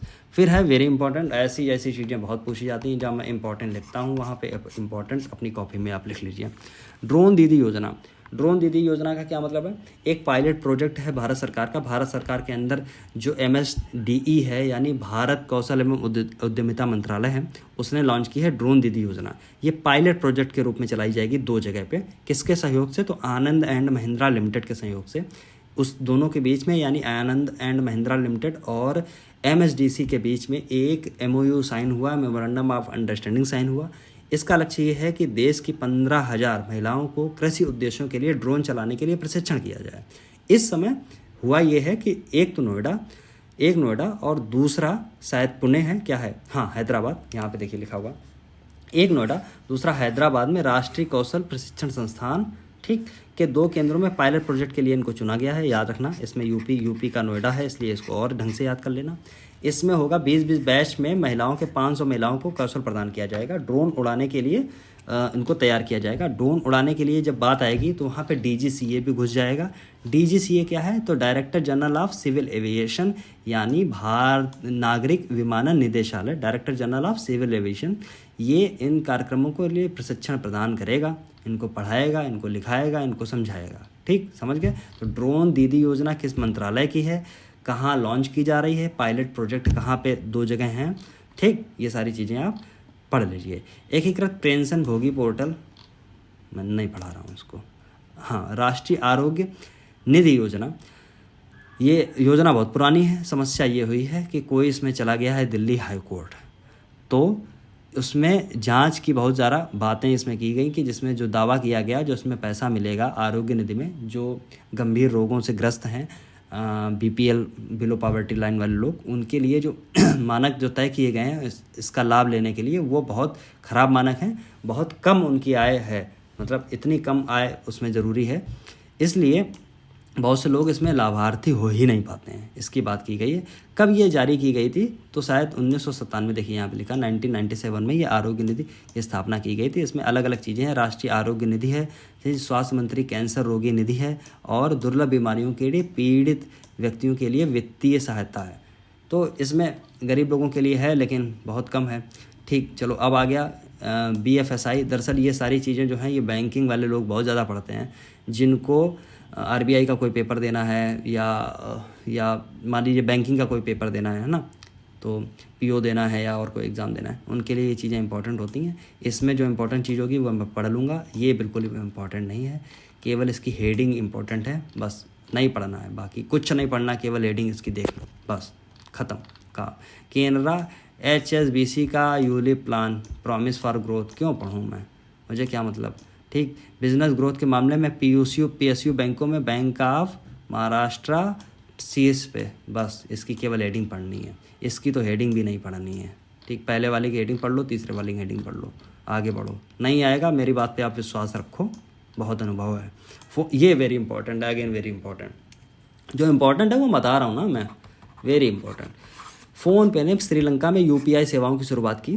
फ़ोनपे है, जैसे भारत में गूगल पे है, फ़ोनपे है और आपका पेटीएम है, ये UPI सेवाएं देते हैं। यूनिफाइड पेमेंट सिस्टम जो इंडिया के अंदर है उसको बढ़ाते हैं, और इनको इंडिया के अंदर मैनेज करता है NPCI कौन है? तो national payment corporation of India limited, जो इन सारी चीज़ों को मैनेज करता है। हुआ यह है कि श्रीलंका के अंदर एक लंका पे है, जैसे यहाँ पे NPCI है, वैसे वहाँ पे लंका पे है। इसके सहयोग से मतलब फ़ोनपे के सहयोग से वहाँ पे भुगतान UPI स्वीकृति को बढ़ावा देने के लिए सहयोग किया है। किसने? UPI की सेवाओं को शुरुआत करने के लिए फ़ोनपे ने वहाँ पे मदद की है। ठीक, इस कार्यक्रम लॉन्च में सेंट्रल बैंक ऑफ श्रीलंका के जो गवर्नर हैं श्री नंदलाल वीरसंघे, और श्रीलंका में भारत के उच्चायुक्त हैं संतोष झा, उन लोगों ने काम किया है। ठीक, लंका पे 2002 में ही स्थापित हो गया था। एक बार देख लेना जाके NPCI कब बना, बस। चलो आगे बढ़ो, इम्पॉर्टेंट था इसलिए मैंने बताया। संपूर्ण पशुधन कवच की पहुंच तक व्यापक योजना है तो समझौता है। समझौता किसके किसके बीच में है देख लो एक बार, कोई ख़ास इंपॉर्टेंट नहीं है, आगे बढ़ जाइए। उद्योग और व्यवसाय है, उद्योग और व्यवसाय इसको मैं अभी नहीं पढ़ा रहा हूँ, ये हालांकि एक ही पेज है उद्योग और व्यवसाय का, इसको मैं सबसे बाद में कवर करूँगा, राइट। चलो अब आ गया सार संक्षेप। सार संक्षेप को ठीक से पढ़ेंगे हम लोग, बहुत इंपॉर्टेंट है, इट्स वेरी इंपॉर्टेंट, राइट। तो जब बहुत इंपॉर्टेंट है तो इसको बिल्कुल ठीक से पढ़ना भी है। अब जब सार संक्षेप हम लोग जब पढ़ लेंगे तो मैं ज़रा इसको आपको एक बार ऐसे दिखाता हूँ, समझे। आप सार संक्षेप अगर ख़त्म कर लेंगे इसमें तो फिर ये खेल बचता है, खेल के 2 पेज आपको बचेंगे, कोई बहुत इसमें खास चीज़ है नहीं। फिर वन लाइनर समसामयिकी बचती है, ये वन लाइनर है, इसमें एक एक लाइन मैं पढ़ने के लिए नहीं बैठा हूँ, मैं ज़रूरी चीज़ें जो हैं मैं वो आपको कराने की कोशिश कर रहा हूँ। वन लाइनर आप पढ़ सकते हैं, अगर आप नहीं पढ़ सकते हैं तो बहुत दयनीय स्थिति है, इसको ज़रूर पढ़िए, बहुत इंपॉर्टेंट है वन लाइनर प्रीलिम्स के एग्ज़ाम के पॉइंट ऑफ व्यू से, UPPCS के लिए, RO के लिए, और अगर कोई स्टेट का या कोई और अगर आप एग्ज़ाम देते हैं तो बहुत इंपॉर्टेंट है, राइट। लेकिन आप ये चीज़ बिल्कुल ध्यान में रखना कि ये मैं कराने वाला नहीं हूँ, राइट। मैं सार संक्षेप कराऊंगा, सार संक्षेप में मुझे चीज़ें बतानी रहेंगी क्या इंपॉर्टेंट है क्या नहीं है। दूसरी चीज़ें, ये वाली चीज़ें जो हैं, ये वन लाइनर, ये मैं नहीं गुरु कराऊंगा। इसके बाद में एक पेपर आ जाएगा, समझे, NDA का, वो इसमें सॉल्यूशन है, वो मैं क्यों कराऊं, मतलब क्यों कराने का मतलब है, उसका कराने का कोई मतलब नहीं निकल के आता है, राइट। ठीक है, जैसे यह प्रश्नोत्तर प्रतियोगिता है, ये क्या है, हाँ, JPSC झारखंड संयुक्त सैनिक ये परीक्षा थी, उसकी बात है, परीक्षा थी 17 मार्च थी, उसकी सारी चीज़ें आई हैं, ये सब चीज़ें आप पढ़ सकते हैं, है ना। ये केवल वन लाइनर चीज़ें हैं, इस पर कोई मतलब क्या फ़ायदा है ना। UPSC की एक परीक्षा है NDA की, ठीक, राष्ट्रीय रक्षा अकादमी वाली, इसका सलूशन दिया गया है। तो ये सारी चीज़ें ऐसी हैं नहीं कि जिसको मैं बैठ के ऐसे कराऊँ, राइट। जो इम्पोर्टेंट चीज़ थी जहाँ से जो आप नहीं कर सकते हैं वो मैं कराने की कोशिश कर रहा हूँ, राइट है। तो हम लोग कहाँ आ गए, उद्योग व्यवसाय, ये सारी फालतू चीज़ें थी, ये आ गया सार संक्षेप। अब हम लोग पढ़ेंगे सार संक्षेप, ठीक है, सार संक्षेप, राइट। चलो थोड़ी देर में मैं इसको पूरा ख़त्म कर दूंगा। इसके बाद में जो फालतू की चीज़ें बचेंगी, फालतू की नहीं है, इंपॉर्टेंट है, अगेन वेरी इंपॉर्टेंट है, बट वो मैं ऐसे बैठ के नहीं कराऊंगा, राइट। इसलिए अभी के लिए फ़िलहाल यही है। अभी सार संक्षेप पे चलो आ जाओ। अब 4 पेज का सार संक्षेप है, इसे हम लोग बहुत जल्दी से देख लें, और ये बहुत इंपॉर्टेंट टॉपिक होता है इस बुक का, राइट। इसके बाद में आपको वन लाइनर मिल जाएंगे जिनको मैं पढ़ाने की आवश्यकता है नहीं। रीज़न इज़ दैट कि उसको आप एक लाइन में है, आप पढ़ सकते हैं, उसमें कुछ समझने की जैसी चीज़ें हैं नहीं। एक बार मैं क्रॉस चेक कर लेता हूँ क्या ये जो कुछ भी चल रहा है ये सब कुछ ठीक है कि नहीं है, right. Yes, everything is fine, okay. तो अब मैं आ जाता हूँ सार संक्षेप में। इसमें हमारा पहला पॉइंट है चर्चित व्यक्ति, जो इम्पोर्टेंट व्यक्ति रहे हैं पूरे महीने के, उनको ज़रा एक बार देख लें। उसमें पहला नाम है कामी रीता शेरपा। वेरी इंपॉर्टेंट है क्योंकि बहुत बार इन्होंने माउंट एवरेस्ट की चढ़ाई चढ़ी है। 30 बार ये माउंट एवरेस्ट की चढ़ाई चढ़ चुके हैं अभी तक, राइट। इनको माउंट एवरेस्ट के लिए एवरेस्ट मैन के नाम से भी जाना जाता है। रहने वाले हैं ये नेपाल के। मई में ही ये 2 बार एवरेस्ट पे चढ़ गए, राइट। दुनिया की सबसे ऊंची चोटी है, और इस पे आप जब 30 बार चढ़ चुके हो तो आपका कॉन्फिडेंस क्या होगा, राइट। तो एक महीने में आप 2 बार, इस बार तो गज़ब हो गया है कि 22 मई को भी चढ़ गए थे। इससे पहले 10 से 12 मई जो थी, 10 दिन पहले 12 मई को भी ये चढ़ गए थे, ठीक। पहली बार 94 में चढ़े, कोई इंपॉर्टेंट नहीं है। 1970 में जन्म हुआ था, कोई इंपॉर्टेंट नहीं है। फर्स्ट टाइम, ये थोड़ा सा एक बहुत बेसिक सा क्वेश्चन है, 1953 में एडमंड हिलेरी और तेंजिंग नॉर्गो माउंट एवरेस्ट के शिखर पर पहुंचने वाले पहले पर्वतारोही थे। बस, इसमें इससे ज़्यादा और हम लोगों को कुछ जाना ही नहीं है, राइट। दूसरा नाम है ज्योति रात्रे का। ज्योति रात्रे इसलिए इम्पोर्टेंट है क्योंकि 55 वर्षीय हैं ये, और इस उम्र में सबसे उम्रदराज भारत की महिला बन गई हैं जिन्होंने एवरेस्ट को फतह किया है, राइट। इससे पहले जो नाम था वो नाम था संगीता बहल का, राइट। अब ये रहने वाली हैं मध्य प्रदेश की, हैं एक उद्यमी और फिटनेस उत्साही, यानी फिटनेस को लेके fitness freak, right, fitness freak, okay. तो ये एवरेस्ट पर चढ़ने वाली सबसे उम्रदराज भारत की महिला बन गई हैं, और इसमें इससे ज़्यादा कुछ भी नहीं है। किस अभियान का हिस्सा थी, ये कुछ चीज़ें यहाँ पे लिखी हैं, कोई ज़्यादा इंपॉर्टेंट चीज़ें हैं नहीं, राइट। अगले पॉइंट पे हम लोग आते हैं। रॉबर्ट फिको स्लोवाकिया के 4 बार के प्रधानमंत्री थे, जिन एक गोलीबारी में ये घायल हो गए, इन्हें अस्पताल में भर्ती कराया गया। घटना है 15 मई की। स्लोवाकिया बहुत इंपॉर्टेंट कंट्री है क्योंकि 1993 के अंदर स्लोवाकिया अलग हुआ था चेकोस्लोवाकिया से, राइट। और स्लोवाकिया का जो पूरा नाम है वो स्लोवाकिया रिपब्लिक है। स्लोवाकिया रिपब्लिक है। ये एक मिडिल यूरोप मतलब मध्य यूरोप का एक लैंड लॉक्ड कंट्री है। आप मुझे ये बताएंगे आसियान का कौन सा कंट्री लैंड लॉक्ड है या स्थलरुद्ध देश है? आंसर इसका है लाओस। यूपीएससी कई बार पूछ चुका है, यूपीपीसीएस भी पूछ चुका है, पूछने की संभावना बनी रहेगी, इसलिए मैं बता रहा हूँ, राइट।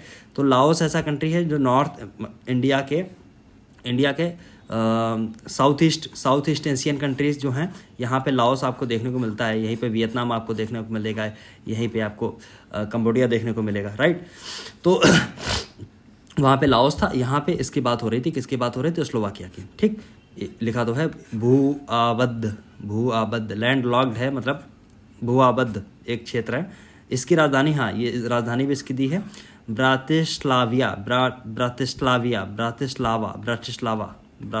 मुझे भी नहीं पता थी, ब्रातिस्लावा, राइट, इसकी राजधानी है। ये अपना बॉर्डर शेयर करता है पोलैंड से, ईस्टर्न पार्ट में ये यूक्रेन से शेयर करेगा, और दक्षिण में हंगरी से, ठीक, और पश्चिम में ऑस्ट्रिया से, ऑस्ट्रेलिया नहीं है, ऑस्ट्रिया है, ठीक। पश्चिम में चेक गणराज्य से, यानी चेक रिपब्लिक जो हो गया है, जो पहले चेकोस्लोवाकिया था, ठीक। अगली कहानी है के मिस्त्री HDFC लाइफ के नए अध्यक्ष बनाए गए।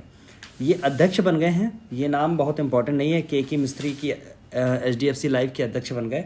इंपॉर्टेंट इसमें ये है, एक देखिए यहाँ से आपको चीज़ एक निकल के सामने आ रही है आपके, बीमा नियामक एवं विकास प्राधिकरण IRDAI के बारे में बहुत सी चीज़ें जान लीजिए। जैसे कि इसका पूरा नाम है, हिंदी में ये लिखा हुआ, इंग्लिश में अगर पढ़ोगे तो मैं पढ़ूंगा insurance regulatory and development authority of India. बनाई ये गई थी बीमा क्षेत्र के लिए। बीमा क्षेत्र का क्या मतलब हो गया? बीमा क्षेत्र का, मेरा पेन सही क्यों नहीं चल रहा है? बीमा क्षेत्र का मतलब क्या हो गया? इंश्योरेंस के लिए। इंडिया में लोग बढ़ रहे हैं, पैसा आ रहा है लोगों के पास में, लोग इंश्योरेंस करा रहे हैं, अपना इंश्योरेंस करा रहे हैं, अपनी चीज़ों का इंश्योरेंस करा रहे हैं, राइट। टर्म इंश्योरेंस करा रहे हैं। आप देख रहे हैं इस समय कितने ज़्यादा सोशल मीडिया पे बहुत सारे एडवर्टाइजमेंट आते रहते हैं, राइट। तो उसी लिए IRDAI की स्थापना की गई थी 1999 में। ये एक वैधानिक संगठन है, एक स्टेचुरी बॉडी है। स्टेचुरी बॉडी क्या होती है मैंने बताई, जो किसी एक्ट से फॉर्म होती है। संवैधानिक बॉडी वो होती है जो किसी संविधान के किसी भाग में, किसी पार्ट में, किसी अनुच्छेद में, किसी आर्टिकल में, किसी अनुसूची में कहीं पे भी लिखे गए हैं, राइट। ये एक एक्ट से बनाई गई। इसके पास जो पावर्स आती हैं वो उसी एक्ट से आती हैं, और दूसरी पावर इसके पास में आती हैं इंश्योरेंस एक्ट से। इंश्योरेंस एक्ट आया था 1938 में, याद रखना, कभी एचिंग मैचिंग में उठा के फेंक देगा इसको, राइट, याद रखना। और IRDAI का हेडक्वार्टर्स आपको कहाँ मिलेंगे, तो हेडक्वार्टर्स पहले इसका नई दिल्ली था, लेकिन फिर ये शिफ्ट कर दिया गया था। तो इस समय जो हेडक्वार्टर्स है वो हैदराबाद है, ठीक, हैदराबाद, याद रखिए। और इसमें कुछ भी ऐसा इंपॉर्टेंट नहीं है। क्या लिखा है, वह एक चार्टर्ड अकाउंटेंट है और institute of chartered accountants of India के सदस्य हैं। मतलब इसका क्या हुआ, एक तो ये चार्टर्ड अकाउंटेंट है, एक CA है। दूसरी बात ये है ICAI एक संस्था है जो चार्टर्ड अकाउंटेंट जो होते हैं उनके लिए एग्ज़ाम कराती है, उनकी बहुत सारी नीतियों का निर्धारण करती है। तो ये संस्था भी आप याद रखना स्टेचुरी बॉडी है। एक बार बीच में मोदी जी ने ऐसा कहा कि इस बॉडी को ले लेना चाहिए गवर्नमेंट के अंडरटेकिंग के अंदर, और जो नीतियां हैं उनके अकॉर्डिंग कराई जानी चाहिए। इस बॉडी ने बिल्कुल विरोध कर दिया, ठीक। तो ध्यान रखना है इन चीज़ों की, ठीक है। आगे बढ़ो, आगे बढ़ना है, कहाँ जाना है, आगे और जाना है। हाँ, डॉक्टर मोहम्मद रिहान नाइस के महानिदेशक। नाइस कहाँ गया मेरा कर्सर, कुछ कभी कभी कुछ चलता है, कभी कभी कुछ चलता है। नाइस के महानिदेशक बनाए हैं। नाइस है क्या नाइस है राष्ट्रीय सौर ऊर्जा संस्थान। Nice national institute for solar energy. Nice headquarters इसका आपको कहाँ मिलेगा, तो गुरुग्राम हरियाणा में मिलता है। आपने एक नाम और बहुत ज़्यादा सुन रखा है, अंतर्राष्ट्रीय सौर गठबंधन, इंटरनेशनल सोलर अलायंस। उसका भी आपको मुख्यालय या हेडक्वार्टर आपको गुड़गांव हरियाणा में मिलता है, ठीक, गुड़गांव हरियाणा में मिलता है। तो कहने का आशय ये है कि सोलर अलायंस के लिए बहुत सारा काम इंडिया ने किया है। और आपको याद होगा 2015 में वही जो आपकी COP21 जो हुई थी पेरिस में, उसके बाद में मोदी जी और इमैनुअल मैक्रोन जो फ्रांस के राष्ट्रपति थे, वहाँ से ये टर्म निकल के आया इंटरनेशनल सोलर अलायंस, और इन दोनों लोगों ने मिलकर इसकी स्थापना की। इसका लक्ष्य ये था इंटरनेशनल सोलर अलायंस का कि कर्क और मकर रेखा के बीच में जितने देश हैं वो देश सोलर एनर्जी का पूरा फ़ायदा उठा सके, उनके लिए टेक्नोलॉजी मुहैया कराई जा सके, उनका साथ लिया जा सके इसमें, ठीक है। तो और इसका टारगेट क्या है कि 2030 तक ISA टोटल 1000 बिलियन डॉलर का लक्ष्य चुकाएगा, पैसा बनाएगा, और उस पैसे से लोगों की मदद करेगा इनोवेशन और अलग चीज़ों में, ठीक है। तो मोहम्मद रिहान हैं, ये इसके महानिदेशक बनाए गए हैं राष्ट्रीय सौर ऊर्जा संस्थान के, ठीक। और कोई इसमें खास बात है, कोई बात और जानने वाली है? हाँ, 2013 में इसकी स्थापना 2013 में हुई थी। इसका मुख्यालय आपको हरियाणा के गुड़ग्राम में मिलता है। अंडर आता है ये नवीन और नवीकरणीय ऊर्जा मंत्रालय के, ठीक। चलो आगे वाले पॉइंट पे चलो। हितेश कुमार सेठिया। हितेश मैं ऊपर लिख देता हूँ, कई बार आपको पढ़ने में दिक्कत ना हो जाए। वैसे मैं रिकमेंड यही करूँगा आपको कि बुक हमेशा आपके पास हार्ड कॉपी होनी चाहिए। आप सॉफ्ट कॉपी के चक्कर में मत पड़िए। जब आप पन्ने छूते हैं, पन्ने पलटते हैं, तो आपके दिमाग पे ऊपर अलग असर पड़ता है। आप अपने पेन से लिखते हैं जब कहीं पे, तो उसका अलग असर पड़ता है। तो याद रखना, हार्ड कॉपी ज़रूर लें, बुक ज़रूर परचेज़ करें, ठीक। इधर उधर टेलीग्राम और दुनिया भर की चीज़ों से बुक ज़रूर खरीदें, राइट, बहुत इंपॉर्टेंट है, ठीक। 29 अप्रैल को क्या हुआ, हितेश कुमार सेठिया को जियो फाइनेंस सर्विसेज लिमिटेड का पता नहीं क्या क्या बना दिया। कारपोरेट मंत्रालय में दुनिया भर के अधिकारी बन गए। फालतू चीज़ें हैं, मत याद करो। चलो, GST अपीली न्यायाधिकरण के अध्यक्ष। देखिए यहाँ पे ऐसे गोला बनाओ, यहाँ पे गोला जब बन जाए तो यहाँ लिखना है वेरी वेरी वेरी, और नीचे लिखना है इम्पॉर्टेंट इम्पॉर्टेंट इम्पॉर्टेंट। वो जैसे गाना है आया आया आया, हाँ वैसे ही वाला very very very important important important. Reason क्यों है, GST अपीली न्यायाधिकरण का पहला अध्यक्ष बना। एक तो याद रखना, ये केवल अध्यक्ष नहीं है, ये पहले अध्यक्ष हैं। दूसरी चीज़ है GST अपीली न्यायाधिकरण जो 2017 से चर्चा में आई, जो CGST से जिसका निर्माण किया गया, बात अब आई है, ये कार्य करना चालू कर देगी 1 जुलाई 2024 से। एक चीज़ याद रखना, इसलिए दोनों चीज़ें इंपॉर्टेंट है, एक GST-AT और दूसरा GST-AT का अध्यक्ष। अब ये सोच लीजिए GST-AT है क्या। तो GST एक अपीलीय GST-AT एक GST अपीलीय न्यायाधिकरण है, जिसका मतलब ये है GST से संबंधित जितने विवाद होंगे इस न्यायाधिकरण में ले जाए जाएंगे और उसमें उसका निवारण किया जाएगा। एक बात। दूसरी बात, इसका एक अध्यक्ष होगा, बहुत सारे इसमें मेंबर होंगे, बहुत सारी पीठ हैं। टोटल पीठ की अगर मैं बात करता हूँ तो 31 पीठ हैं। एक हेड पीठ है, वो है नई दिल्ली के अंदर, न्यू दिल्ली के अंदर, ठीक है। बाकी 31 यहाँ हैं। 31 में से 3 इसकी जो पीठ हैं वो हैं आपके यूपी के अंदर। सबसे ज़्यादा पीठ जो हैं यूपी के अंदर है। इंपॉर्टेंट है, याद कर लेना। जो मैं कह रहा हूँ उसको बिल्कुल घोट जाना, आज अभी के अभी, कल नहीं होना चाहिए इसमें, ठीक। ये क्वेश्चन आपको रखा हुआ मिलेगा। मेरी ऐसी दिल की इच्छा कह रही है कि ये आपको आएगा ही आएगा। जब आएगा तो हो सकता है कि मैं इसको दिखाऊं आपको कि देखिए मैंने कितने बार बोला था आपसे कि इसको रट लो रट लो रट लो रट लो, आप नहीं माने, राइट। तो इसमें यही सारी बातें हैं। GST कब आया? GST आया 1 जुलाई 2017 को, याद है आपको। 122वां संविधान संशोधन विधेयक था। संविधान संशोधन विधेयक था, ना कि संविधान संशोधन था। संविधान संशोधन कौन था आप बताएंगे। GST-AT की स्थापना संविधान में कैसे की गई? तो 279A, आपको पता ही है, ये डाला गया था, ठीक है, आर्टिकल, ठीक। इससे GST निकल के आया। GST 3 तरीके का है, आपको पता है, CGST, SGST और क्या है, IGST।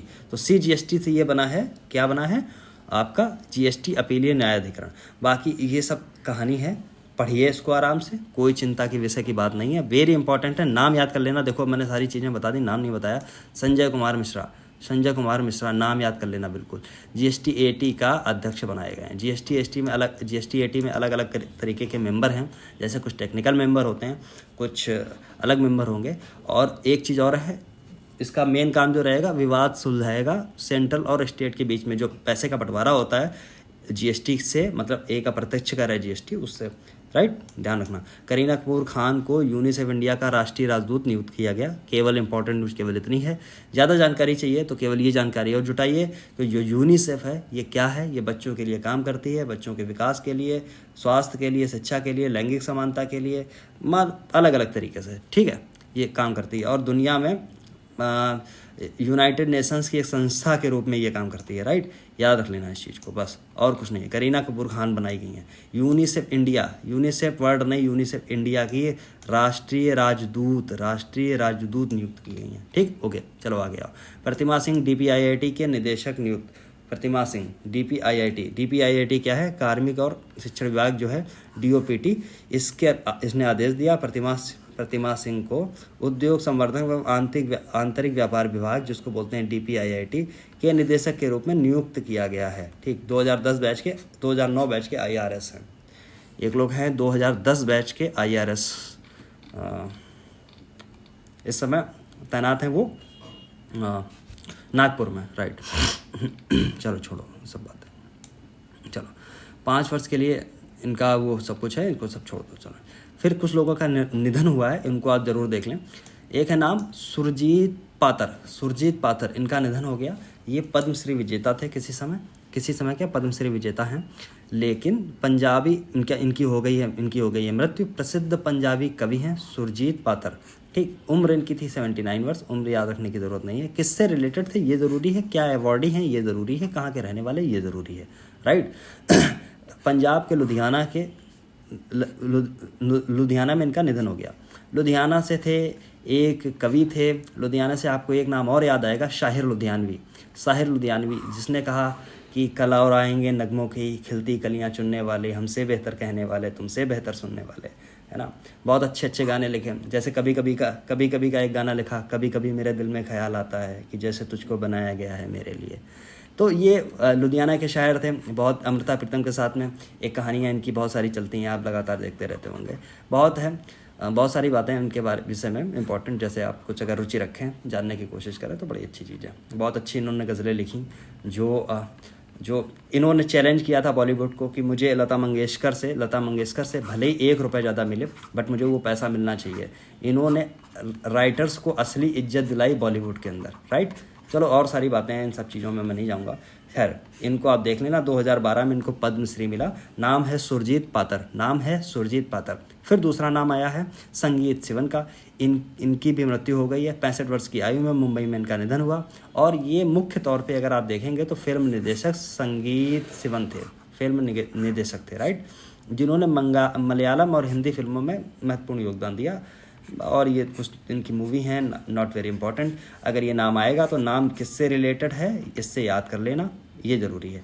Alice Munro, Alice Munro कौन है? बहुत इंपॉर्टेंट नाम है, ये क्वेश्चन भी आने की संभावना है, क्योंकि नोबेल पुरस्कार विजेता थे, कनाडाई लेखिका हैं ये, ठीक है। 92 वर्ष में इनकी जो है वो मृत्यु हो गई।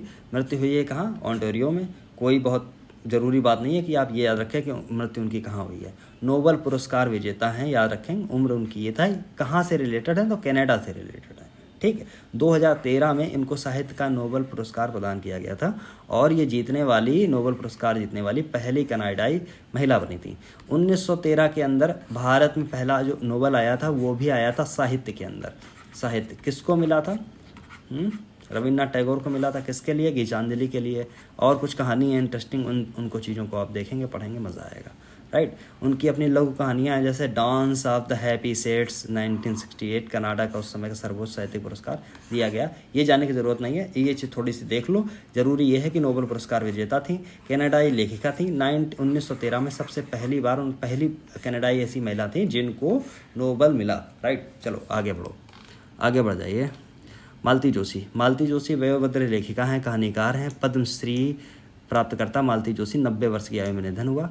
इनकी रचना है मालवा की मीरा नाम से लोकप्रिय मालती जोशी। 2018 में भारत के तत्कालीन राष्ट्रपति जो हैं रामनाथ कोविंद, उन्होंने इनको पद्मश्री से नवाजा था। पहले आता है पद्म विभूषण, उसके नीचे आता है पद्म भूषण, उसके नीचे आता है पद्मश्री, राइट। ये है ऑर्डर, याद रखना। देता कौन है ये ढूंढो जाके आप, ठीक। हिंदी और मराठी में 60 से अधिक चीज़ें इन्होंने लिखी। आगे बढ़ जाइए, ठीक, आगे बढ़ जाइए। फिर और बहुत सारी इनकी चीज़ें हैं, बहुत चीज़ें इतनी आप याद नहीं कर पाएंगे ना, इतनी जानने की आवश्यकता होती है, राइट। जैसा क्वेश्चन आता है वैसी चीज़ें तैयार करिए। कर्नल वैभव अनिल काले, संयुक्त राष्ट्र यूनाइटेड नेशन में सुरक्षा सेवा समन्वयक के रूप में कार्य कर रहे भारतीय नागरिक सेवानिवृत्त कर्नल वैभव अनिल काले की गफा के राफा क्षेत्र में वे जिस वाहन से यात्रा कर रहे थे उस पर हमले के बाद उनकी मृत्यु हो रही। रफा अभी चर्चा में था गजा का, ठीक, रफा अभी चर्चा में था। एक पोस्टर बहुत न्यूज़ में आया, ठीक। तो वहीं पे थे कर्नल वैभव अनिल काले। नाम याद कर लेना, इंपॉर्टेंट है, राइट। ऐसी चीज़ें पूछ सकते हैं आपसे, ठीक। नागपुर के मूल निवासी थे। 1998 बैच में ये भारतीय सेना में शामिल हुए। उसके बाद कश्मीर में ये सब है 11 जम्मू कश्मीर राइफल्स के रेजिमेंट में इन्होंने कमाल संभाली। ये सारी सब चीज़ें हैं। इजराइल 7 अक्टूबर 2023 को इजराइल हमास संघर्ष की शुरुआत के बाद गजा में यूनाइटेड नेशंस के पहले अंतर्राष्ट्रीय कर्मचारी की मृत्यु है। ये यूनाइटेड नेशंस अलग अलग देशों से अपने कर्मचारी लेती है, उनके मतलब उनकी सेनाओं से लेती है। फिर यूएस पीस कीपिंग एक फोर्स होती है। आपने कभी कभी देखे ब्लू कलर की वैन देखी हो यूएस न्यूज़ में, यूएस पीस कीपिंग, राइट, उसमें लोग जाते हैं। उसी में ये गए हुए थे कर्नल वैभव अनिल काले, याद रख लेना, नागपुर से थे, ठीक। 11 जम्मू कश्मीर राइफल्स में ये थे। पुरस्कार उसको सम्मान है, ये वाला पुरस्कार बिल्कुल रट लेना, ठीक। यहाँ से क्वेश्चन आने की अतिरिक्त संभावना बनी रहेगी। अंतर्राष्ट्रीय बुकर पुरस्कार है, अंतर्राष्ट्रीय बुकर पुरस्कार याद रख लेना बिल्कुल ढंग से, अभी याद कर लो, बाद के लिए छोड़ ही देना। जर्मन लेखिका हैं एक, देखिए जर्मन लेखिका हैं जेनी एरपेनबेक, कई बार मैं भी नाम नहीं सही से ले पाता हूँ। जेनी एरपेनबेक अनुवादक हैं। इनकी जो बुक है उसके अनुवादक हैं माइकल हाफमैन। इन लोगों को इनकी एक फिक्शन है, कथा कहानी जिसको कहते हैं, कथा साहित्य यानी फिक्शन, मतलब कोई रियल घटना नहीं है, फिक्शन के लिए अंतर्राष्ट्रीय बुकर पुरस्कार दिया गया। एक चीज़ कहाँ की है? जर्मन की है। नाम क्या है? जेनी एरपेनबेक। दूसरा नाम है माइकल हाफमैन। इन लोगों को फिक्शन के लिए, इनकी बुक है उसमें फिक्शन है, उसके लिए अंतर्राष्ट्रीय बुकर पुरस्कार दिया गया। ये पुरस्कार उन्होंने कहा उसके लिए, कौन सी उनकी बुक है, तो उसका नाम है कैरोस। इसको बिल्कुल बॉर्डर ऐसे कर लो, ये बुक पूछी जा सकती है। कैरोस पुस्तक के लिए दिया गया। कैरोस की जो कहानी है, क्योंकि ये जर्मनी की है, जर्मनी में आपको पता है वर्ल्ड वॉर के समय और उसके बाद में पूर्वी जर्मनी और पश्चिमी जर्मनी बन गया था ना, उत्तरी दक्षिणी था, पता नहीं क्या था, नॉर्थ था साउथ था, पता नहीं यार, इतना तो मैं भी भूल गया हूँ। तो ये एक उसमें एक बहुत इम्पॉर्टेंट घटना है कि वहाँ के लोगों ने ही ये ठान लिया कि इस दीवार को गिराना है और हम लोगों को एकजुट होना है, राइट। तो उसलिए ये उसी के फिक्शन पे लिखी गई किताब है, नॉट रियल घटना, लेकिन उसी फिक्शन से उससे मिलती जुलती एक किताब है, उसका नाम है कैरोस, ठीक। इसकी पृष्ठभूमि पे आधारित है और उनकी व्यक्तिगत राष्ट्रीय परिवर्तनों की पड़ताल करती है, ठीक। अंतर्राष्ट्रीय बुकर पुरस्कार के बारे में कुछ चीज़ें हैं, जैसे 2005 में मैन बुकर अंतर्राष्ट्रीय पुरस्कार के रूप में इसकी शुरुआत की गई थी, ठीक। यह पुरस्कार अब देखिए यहाँ पे कॉन्ट्राडिक्टरी आपको मिलेगी। कॉन्ट्राडिक्टरी क्या है, इसको समझने की थोड़ी सी कोशिश करिए। यह पुरस्कार अंग्रेजी में अनुवादित, ऐसे करिए गोल, अंग्रेजी में अनुवादित, यूनाइटेड किंगडम या फिर आयरलैंड में प्रकाशित, पब्लिश कहाँ होगा, आयरलैंड या फिर यूनाइटेड किंगडम में, अनुवाद किस में होगा, इंग्लिश में, पुस्तक के लिए प्रतिवर्ष प्रदान किया जाता है। एक बात आपको समझ में आ गई। अब चलिए दूसरी घटना पे आते हैं। दूसरी घटना ये है कि पुरस्कार का उद्देश्य, देखिए हंसने वाली बात ही है इसलिए मैं हंस रहा हूँ, उद्देश्य दुनिया भर में गुणवत्तापूर्ण कथा साहित्य को बढ़ाने और अधिक पढ़ने के लिए प्रोत्साहित करता है। तो गुणवत्तापूर्ण जो कथा साहित्य है, जो भी चीज़ें हैं, वो केवल क्या अंग्रेजी भाषा में अनुवादित वाली वही केवल चीज़ें हैं जिसके लिए बुकर दिया जाएगा। मतलब ये थोड़ा सा मुझे ये चीज़ें समझ में नहीं आई।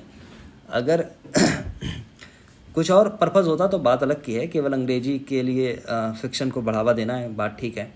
और इसलिए केवल दुनिया में, इसलिए कथा साहित्य केवल अंग्रेजी वाली बात होती तो यहाँ तक ठीक थी, अदरवाइज ये कंट्राडिक्टरी है। इस पुरस्कार के लिए 50,000 पाउंड दिए जाते हैं, यानी 64,000 अमेरिकी डॉलर। पाउंड का जो वैल्यूएशन है वो ऑफ कोर्स ज़्यादा है। शॉर्टलिस्ट किए गए लेखकों को प्रत्येक को 2,500 पाउंड मिलते हैं, ठीक। फिर है श्रीनिवास, ये वाला पढ़ के जाना पूरा, ये वाला पूरा ठीक से पढ़ के जाना, राइट, सब कुछ इसमें पढ़ के जाना है, ये पूछा जा सकता है। श्रीनिवास आर कुलकर्णी को शॉ पुरस्कार दिया गया। भारतीय मूल के अमेरिकी वैज्ञानिक श्रीनिवास शाह कुलकर्णी को खगोल विज्ञान के शाह पुरस्कार से नवाजा गया, राइट, 2024 का। अब नाम याद रख लेना ये वाला, ठीक, आर कुलकर्णी का। इनको खगोल विज्ञान के लिए दिया गया, जिसमें मिली सेकेंड, पल्सर, गामा रे, विस्फोटक, सुपरनोवा और आंशणिक खगोलीय घटनाओं के लिए, अभूतपूर्व खोजों के लिए इनको ये पुरस्कार दिया गया। ये हांगकांग के दिवंगत परोपकारी हैं रन रन शॉ द्वारा स्थापित पुरस्कार है, शॉ पुरस्कार, जिसमें खगोल विज्ञान भी है, जीवन विज्ञान है, ठीक, चिकित्सा है, गणित विज्ञान है। इनमें तीन वार्षिक पुरस्कार शामिल हैं, जिसमें प्रत्येक में $1.2 मिलियन, बहुत बड़ी राशि है ये तो, $1.2 मिलियन प्रत्येक को दिया जाता है, राइट, मौद्रिक पुरस्कार दिया जाता है। यह प्राइज़ हांगकांग द्वारा यह प्राइज़ फाउंडेशन हांगकांग द्वारा प्रदान किया जाता है, राइट। ये चीज़ देख लेना किसके लिए दिया गया, तो खगोलीय घटनाओं के लिए ज़्यादातर चीज़ों में दिया गया। किसके लिए, रन शाह, परोपकारी रन शाह थे, उनके द्वारा स्थापित था। किस लिए दिया जाता, खगोल विज्ञान, जीवन विज्ञान यानी आपका लाइफ साइंसेस, सॉरी, चिकित्सा के लिए, गणित विज्ञान में तीन वार्षिक पुरस्कार दिए जाते हैं। आलोक मिश्रा को गोल्डन मैन एनवायरनमेंट पुरस्कार दिया गया, ठीक है, gold man environment, not golden man, right, gold man environment पुरस्कार दिया गया आलोक मिश्रा को। अब आलोक शुक्ला को, पिछले वाले मिश्रा थे ये वाले शुक्ला हैं, तो आलोक शुक्ला को दिया गया। छत्तीसगढ़ के पर्यावरणविद हैं आलोक शुक्ला, उनको 35वां ऐसे याद कर लेना, 35वां गोल्ड मैन एनवायरनमेंट पुरस्कार दिया गया। दूसरी चीज़ है, इनका काम क्या था, तो छत्तीसगढ़ में हसदेव जो जंगल है, हसदेव अरण्य देखिए लिखा हुआ, हसदेव जंगल, अरण्य का मतलब ही जंगल होता है। अरण्य के जंगलों को बचाने के लिए इन्होंने प्रयास किया गया। हसदेव के लिए बहुत बातें चल रही हैं कि हसदेव को बचाने का बहुत लोग प्रयास कर रहे हैं, बहुत बड़े जंगलों को काटा जा रहा है, राइट। इसलिए इनका ये प्रयास था, इसलिए यह पुरस्कार इनको गोल्ड मैन एनवायरमेंटल फाउंडेशन द्वारा दिया गया। अब ये पुरस्कार जो है वो यूएसए के सैन फ्रांसिस्को में वॉर मेमोरियल ओपरा में आयोजित किया गया था 2024 की पर्यावरण की रक्षा है तो निरंतर महत्वपूर्ण प्रयासों में 7 व्यक्तियों को ये पुरस्कार दिया जाता है और 7 व्यक्ति ये हैं अलग अलग कॉन्टिनेंट से, राइट। जैसे अफ्रीका से कौन है, एशिया से कौन है, यूरोप से कौन है ना, ऐसे करके सारे ये देश हैं। इनमें विजेताओं को क्या क्या दिया जाता तो इकाई, दाई, सैकड़ा, हज़ार, 10,000, लाख, 2 लाख अमेरिकी डॉलर, बहुत बड़ी राशि है। 2 लाख USD, 2 लाख USD इसमें दी जाती है, राइट। और ये पुरस्कार की स्थापना किसने की थी? रिचर्ड और रोडा गोल्डमैन ने, ठीक, 1989 में, ठीक, 1989 में। अभी मैंने आपको बताया था इसी वीडियो में, इस 1989 में ही मैत्री की स्थापना हुई थी। मैत्री की स्थापना कहाँ हुई थी? अंटार्कटिका के एक रिसर्च इंस्टीट्यूट के रूप में राजीव गांधी द्वारा की गई थी, राइट, याद रखना। हाँ, चलो, गोल्डमैन पर्यावरण पुरस्कार हर समारोह अप्रैल 1990 से आयोजित किया जा रहा है। अब ये 35वें जो गोल्डमैन है अलग अलग कॉन्टिनेंट में दिए गए हैं। जैसे एशिया में कुछ दिया गया है आलोक शुक्ला को भारत को वन को बचाने के लिए। यूरोप में टेरेसा विंसेंट है। टेरेसा विंसेंट इंपॉर्टेंट है, कहीं और भी मैंने इनका नाम पढ़ा है इसलिए मैं बता रहा हूँ। स्पेन की ये रहने वाली हैं। महासागर और तट के लिए इनको दिया गया। जबकि नॉर्थ अमेरिका से एंडिया वेडोरो USA की हैं जलवायु और ऊर्जा के लिए। अफ्रीका पे नानहेल मुबाह और पता नहीं क्या है यार ये, सिनेगुगु जुकुलू, राइट, इन लोगों को दिया गया है। बहुत टफ नाम है ये, याद करना मुश्किल है, बस देखेंगे तो आपके सबकॉन्शियस माइंड में होगा और वहाँ अगर आएगा तो आप लगा देंगे। दक्षिण अफ्रीका के रहने वाले हैं, महासागर और तट के लिए दिया गया। ऐसे ही ये 2 और नाम हैं, इनको भी आप देख लेना। द्वीप और द्वीपीय राष्ट्र के लिए, मतलब 6 कॉन्टिनेंट हो गए और एक हो गया द्वीप और द्वीपीय राष्ट्र, ठीक है, ऑस्ट्रेलिया के लिए। इन लोगों के लिए दिया गया। आपको इससे आपको मैचिंग आ सकती है या सीधे आपसे आलोक शुक्ला के बारे में पूछ सकता है। फिर है पूर्णिमा देवी बर्मन को व्हिटली गोल्ड अवार्ड। अब ये है क्या? असम राज्य की, देखिए इसको समझिए। अच्छा, बचा कितना है एक बार मैं देख लेता हूँ। ओहो, 2 पेजेस, राइट, 3 पेजेस, ओके। तो डॉक्टर पूर्णिमा देवी बर्मन को व्हिटली गोल्ड अवार्ड। अब यह है कि असम राज्य की वन्य जीव विज्ञानी हैं डॉक्टर पूर्णिमा देवी, जिनको Whitley fund for nature, WFN Whitley fund for nature द्वारा व्हिटली गोल्ड अवार्ड सम्मानित किया गया। अब व्हिटली गोल्ड अवार्ड इन्हें किस लिए दिया गया तो इसको समझिए। अब देखिए, इस पुरस्कार को असमिया में स्थानीय रूप से हरगिला नाम से जाने जाने वाले लुप्त प्राय ग्रेटर एडजुटेंट बर्ड है स्कॉट, उसकी आर्द्र भूमि निवास वेटलैंड निवास के लिए संरक्षण के प्रयास के लिए दिया गया। इसको ज़रा ध्यान से देखिए। स्थानीय रूप से हरगिला नाम से जाने जाने वाले लुप्त प्राय है एक ग्रेटर एडजुटेंट बर्ड है, उसके आर्द्र भूमि में उसके निवास के संरक्षण के लिए इनको दिया गया। अब समझ में आ गया, right. Whitley gold award UK के व्हिटली फंड फॉर नेचर द्वारा दिया जाता है, जिसमें संरक्षण प्रयासों के उत्कृष्ट योगदान के लिए इनको सम्मानित किया जाता है। इसमें डॉक्टर पूर्णिमा देवी बर्मन, ठीक, 2022 में इनको ही। देखिए, एक और चीज़ आ गई वेरी इंपॉर्टेंट। अब इम्पॉर्टेंट चीज़ आई है कि डॉक्टर पूर्णिमा देवी को बर्मन को 2022 में यूनाइटेड नेशंस का सर्वोच्च पर्यावरण पुरस्कार जो था champions of the earth. Important अब ये हो गया, क्यों हो गया? क्योंकि इनको चैंपियंस ऑफ द अर्थ भी ऑलरेडी मिल चुका है। अभी तक मुझे ऐसा लग रहा था कि ये इंपॉर्टेंट नहीं है, जबकि मुझे ये नाम लग रहा था कि डॉक्टर पूर्णिमा देवी का बर्मन का नाम मैं कहीं सुन चुका हूँ। मुझे अभी तक नहीं समझ में आ रहा था कि कहाँ है ये।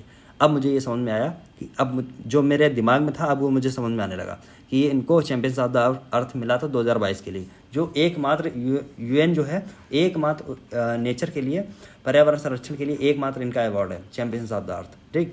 व्हिटली गोल्ड अवार्ड पुरस्कार विजेता जैव विविधता के अंतर्राष्ट्रीय समर्थन के रूप से ऐसी चीज़ें लिख रहे हैं। चलो आओ, पवन सिंधी को global pride of Sindhi award. क्या मतलब बना? एक सिंधी हैं, वो दूसरे सिंधी को अवार्ड दे रहे हैं और ये कह रहे हैं कि ये आप प्राइड हैं पूरे दुनिया के लिए, आपने बहुत अच्छे काम किए हैं। तो ये वैसे ठीक है और एग्ज़ाम के पॉइंट ऑफ व्यू से ठीक नहीं है। पवन सिंधी को फिर भी दे दिया गया है golden pride of Sindhi award, right. चलो आगे बढ़ो। जीना जस्टर को कैम्ब्रिज समर्पित शिक्षक अवार्ड। जीना जस्टर को कैम्ब्रिज समर्पित शिक्षक अवार्ड दिया गया है। कहाँ की है? तो UAE की है। UAE ने ही अभी एक ग्रीन वीज़ा जारी किया था, ग्रीन वीज़ा जारी किया था, अभी मैंने आपको बताया था, ठीक है। इनको क्या हुआ? गिन जस्टर को 2024 कैम्ब्रिज समर्थित शिक्षक पुरस्कारों में मध्य पूर्व एवं उत्तरी अफ्रीका, मेना क्षेत्र जो है ना, मेना middle east and north Africa क्षेत्र के लिए क्षेत्रीय विजेता नामित किया गया है। ठीक, अब बात है तिरुवनंतपुरम केरल के मूल निवासी हैं ये जीना जस्टर, इसलिए भारत से रिलेटेड हो गया, थोड़ा सा इंपॉर्टेंस की और बढ़ गई। यूएई के जारशाह में our own English high school girls में शिक्षिका हैं, 2005 से काम कर रही हैं। ठीक, इसके अलावा भारत की मीना मिश्रा को दक्षिण एशिया के लिए इस पुरस्कार के लिए नवाजा गया है, नामित किया गया है। वे मुंबई महाराष्ट्र में सर्वपल्ली राधाकृष्णन इंटरनेशनल स्कूल में शिक्षिका के रूप में काम कर रही हैं। तो दूसरा नाम आपके सामने निकल के आया है मीना मिश्रा, पहला नाम आपके सामने था जीना जस्टर, ये नामित की गई हैं, इनको मिल गया है। ठीक, कैम्ब्रिज में 9 भाषाओं में पुरस्कार देने की घोषणा की है, उसमें एक को कैम्ब्रिज समर्थित शिक्षक पुरस्कार 2024 समग्र विजेता के रूप में चुना जाएगा। ठीक, 29 मई को कर दी जाएगी, होगी ये तो 24 मई तक। HSL को PSU समर्पित अवार्ड। HSL क्या है? तो Hindustan shipyard limited. Hindustan shipyard limited कहाँ है? तो आप ज़रा ढूंढिए कहाँ पे है, गूगल करिए, पता चल जाएगा। बहुत सारी चीज़ें बनाता है हिंदुस्तान शिपयार्ड लिमिटेड, राइट। इसके CMD हैं अध्यक्ष कम सह निदेशक हेमंत खत्री। PSU समर्पण अवार्ड से सम्मानित किया गया है। बस इतना आप जान लो, इससे ज़्यादा इसमें गणित लगाने की ज़रूरत है नहीं। आरती को अमल क्लूनी महिला सशक्तिकरण पुरस्कार, वेरी इंपॉर्टेंट है, ये भी चीज़ आपसे पूछी जा सकती है, वेरी इंपॉर्टेंट, यहाँ लिख लेना, वेरी वेरी इंपॉर्टेंट। क्यों? उसका रीज़न है, उत्तर प्रदेश के बहराइच की रहने वाली देखिए ये लड़की है, इसकी उम्र है मात्र बेचारी की 18 साल। ये एक पिंक रिक्शा चलाती है और अपने आसपास के लोग जो हैं उनको भी ये प्रोत्साहन देती है कि महिला सशक्तिकरण के लिए प्रोत्साहन करती है। ये जो पिंक रिक्शा वाली जो पहल थी, ये पहल लेके आई थी डॉक्टर मोनिका रानी उत्तर प्रदेश में एक बहुत ब्रिलियंट IAS में मतलब इंडियन एडमिनिस्ट्रेटिव सर्विसेज में जितने लोग हैं उनमें इनका नाम गिना जाता है। बहुत जगह की ये डिस्ट्रिक्ट मिनिस्टर रह चुकी हैं। इस समय ये तैनात हैं आपकी कहाँ पे बहराइच में, ठीक है। तो इनका ये इनिशिएटिव था जिसमें बच्चों को क्या, महिलाओं को बैंक से लोन दिया जाता है और लोन में उनको एक पिंक रिक्शा की खरीद के लिए, इसके बाद अगर उनको वो एक दूसरे को प्रेरित करते हैं, रिक्शा चलाते हैं, उसके बाद अपना लोन अदा करते हैं। इसी के लिए आरती को लंदन के प्रिंस ट्रस्ट अवार्ड समारोह में अमल क्लूनी महिला सशक्तिकरण से सम्मानित किया गया। एक तो ये यूपी के रहने वाली लड़की है, पहली बात तो लड़की है, दूसरी बात तो यूपी की है, तीसरी बात है कि यूपी में बहराइच की है, चौथी बात है महिला सशक्तिकरण पे है, इसलिए इस क्वेश्चन की आने की संभावनाएं बढ़ती हैं, राइट। इसलिए ऐसे गेस किया जाता है, ऐसे अंधाधुंध कुछ नहीं होता है, राइट। तो इसको जो अवार्ड दिया गया तो लंदन के बकिंगम पैलेस में दिया गया। आरती को आत्मनिर्भर बनने के लिए, शहरी आजीविका मिशन के लिए, बहुत ई रिक्शा चलाने के लिए ये सबसे इतने काम कर रही है, राइट। रस्किन बॉन्ड को दूसरी, एक तो ये वाली चीज़ हो गई, इसको पढ़ लेना थोड़ा सा और नीचे से। अमल क्लूनी महिला सशक्तिकरण के लिए नाम से प्रसिद्ध अंग्रेजी बैरिस्टर अमल क्लूनी के नाम पर दिया जाता है, ठीक। ये सब चीज़ें हैं, ठीक। किसके द्वारा आयोजित है? तो किंग ट्रस्ट इंटरनेशनल। दूसरी बात है रस्किन बॉन्ड को प्रतिष्ठित साहित्य अकादमी फेलोशिप मिली है। अब ये साहित्य अकादमी फेलोशिप होते क्या है? तो साहित्य अकादमी अपनी एक फेलोशिप देता है, समझे, कि आप हमारे फेलो हैं उनको। अब ये किसको दी गई है? तो फेलोशिप दी गई है रस्किन बॉन्ड को। रस्किन बॉन्ड ऐसे राइटर हैं जिनका नाम पूरी दुनिया में विख्यात है, भारत में सबसे ज़्यादा, बहुत शानदार राइटर हैं। कोई भी बुक हो इनकी मतलब बेस्ट सेलर्स में जाती ही जाती है, चाहे अमेजन पे आप देख लीजिए या फिर आप वैसे देख लीजिए पब्लिकेशन हाउस के डेटा में आप देखिए तो आपको पता चलेगा रस्किन बॉन्ड बहुत शानदार लेखक है। लोग इनसे खूब फ़ोटो खिंचाते हैं इनके साथ बैठ कर, ठीक। और बहुत साधारण इंसान है, बहुत साधारण तरीके से रहते हैं, हालांकि हैं अंग्रेज, रहते हैं इंडिया में, ठीक है। तो इनका स्वास्थ्य खराब है। तो हुआ ये, साहित्य अकादमी के अध्यक्ष हैं माधव कौशिक और सचिव हैं के श्रीनिवासन। ये लोग इनके घर पे गए और मसूरी में इनका घर है, उनको एक पट्टिका भेंट की, ठीक। इन्होंने कितनी किताबें लिखी? 300 से ज़्यादा लिखी बच्चों के लिए, 30 से ज़्यादा बच्चों के लिए ना खूब किताबें लिखी हैं। दूसरी चीज़ है इनको अवार्ड बहुत सारे मिल सकते हैं। 1992 में इनको साहित्य अकादमी अवार्ड मिला, जबकि 12 में साहित्य अकादमी बाल साहित्य बच्चों के लिए काम किया तो बच्चों के लिए मिला, ठीक। 1999 में उनको पद्मश्री मिला, जबकि 1919 में उसको पद्म भूषण भी मिल चुका है, लेकिन पद्म विभूषण नहीं मिला है, ये याद रखना, पद्म विभूषण नहीं मिला है। नहीं तो ये भी कहीं लिखा हुआ आएगा, रस्किन बॉन्ड का आप नाम सुनेंगे धक से मारेंगे कि हाँ मिला तो होगा ज़रूर, राइट। चलो, हाँ, फिर कुछ चीज़ें साहित्य अकादमी के बारे में लिखी हैं, 54 में बनी और संस्कृत मंत्रालय के अंदर आती है। फिर अगेन वेरी इंपॉर्टेंट, 108वां पुलित्जर पुरस्कार, 108वां पुलित्जर पुरस्कार, ठीक, घोषणा हो गई है। किसके लिए जाता है? तो पत्रकारिता, पुस्तकें और नाटक, संगीत, विशेष उद्धरण जैसी श्रेणियों में 108वें पुरस्कार की घोषणा कर दी गई है। एक तो याद रखना 108 है, 108वां है। दूसरी बात, प्रो पब्लिका को सार्वजनिक क्षेत्र में, सोशल सर्विस क्षेत्र में अंतर्राष्ट्रीय पत्रकारिता के लिए पुलित्जर पुरस्कार दिया गया, नंबर 1, याद करते चलना, ठीक। नंबर दूसरी, न्यूयॉर्क टाइम्स की हन्ना ड्रेयर, हेयर ड्रेसर मत याद कर लेना, हन्ना ड्रेयर याद कर लेना, कहाँ की है? न्यूयॉर्क टाइम्स की, इसको भी याद रखना। खोजी पत्रकारिता के तहत इनको पुरस्कार दिया गया, नंबर 2। वाशिंगटन पोस्ट के डेविड ई हॉफमैन संपादकीय लेखन के लिए एडिटोरियल ये लिखते हैं, उसके लिए इन्होंने ये पुरस्कार जीता, नंबर 3। इसके अलावा ग्रेग टेट गाजा में युद्ध को कवर करने वाले पत्रकारों, मीडिया कर्मियों को विशेष प्रशस्ति पुरस्कार दिया गया, ठीक। चलो आगे आओ, अब इसमें आओ, इम्पॉर्टेंट है। पुरस्कार की घोषणा अमेरिका के कोलंबिया विश्वविद्यालय द्वारा की जाती है। यह पुलित्जर पुरस्कार बोर्ड है, वो इस पर सिफारिशें प्रदान करता है अपनी, ठीक है। पुलित्जर पुरस्कार किसके किसके लिए जाता है? तो पत्रकारिता है, साहित्य है, संगीत रचना।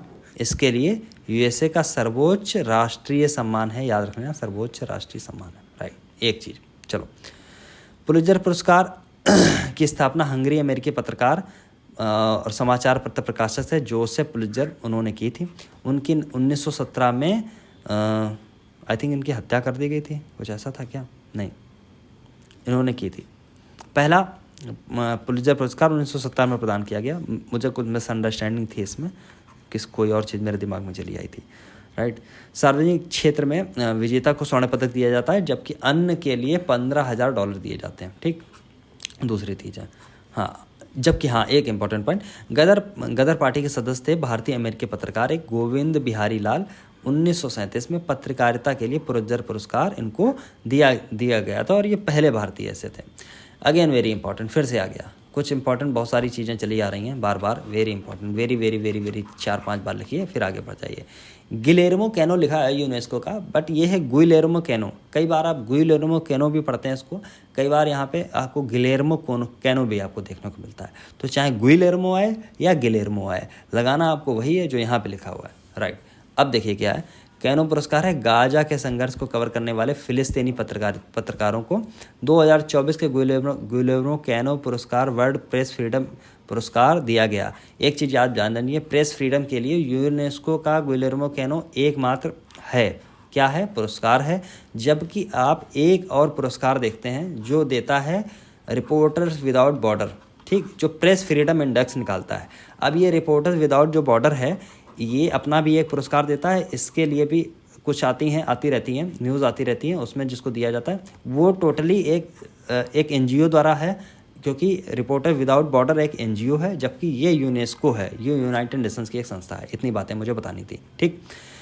ये जो समारोह था पुरस्कार समारोह सैंटियागो चिली के प्रेस स्वतंत्रता सम्मेलन के दौरान आयोजित किया गया। प्रत्येक वर्ष यूनेस्को गुइलेर्मो कैनो कठिन खतरनाक परिस्थितियों में जो लोग पत्रकार हैं उनको साहस से काम कर रहे हैं उसके बीच में दिया जाता है। गाजा संघर्ष के बीच में अब तक 26 पत्रकार मीडिया कर्मियों की जान चली गई है। इसके बाद यूनेस्को ने दुनिया भर में पत्रकारों को बचाने के लिए अपील की थी, राइट, याद रखना है इस बात को, ठीक है। मेरा गला ख़राब हो जाता बोलते बोलते। और फिर एक चीज़ मुझे और याद आ गई, आप लोग जब ये कहते हैं कि वो आपने चीज़ें कराई नहीं, आपने इनकम्प्लीट छोड़ दी, मैं अब देख रहे हैं आप, राइट। एक मैंने कल वीडियो बनाया, वीडियो बनाते बनाते मेरा गला भर आता है, राइट। गला भर आने का मतलब मैं रोने नहीं लगता हूँ, गला भर आने का मतलब है कि मेरी आवाज़ ख़राब हो जाती है, राइट। ऊपर से आप लोग देखिए बहुत छोटा चैनल है हम लोगों का, राइट, बहुत छोटा चैनल है, बहुत ज़्यादा रीच नहीं है। टेक्निकल एस्पेक्ट में मैं बहुत अपने आप पे शेख ही नहीं मारता हूँ, बहुत छोटा, मुझे केवल वीडियो बनाना आता है, अपडेट करना आता है, बताना आता है, पढ़ाना आता है। अभी तक ऑफलाइन पढ़ाने का एक्सपीरियंस था, ऑनलाइन में बहुत ज़्यादा एक्सपीरियंस है नहीं, एक बात। दूसरी चीज़ ये है, टेक्निकल चीज़ें बनाता नहीं हूँ। तीसरी चीज़ है 10 मिनट की वीडियो बनाता नहीं हूँ। पूरे आप उसमें जाके देख लीजिए, कोई भी आपको 10 मिनट का वीडियो मिल जाए जो पढ़ाने के उद्देश्य से हो, आप मुझे बता देना।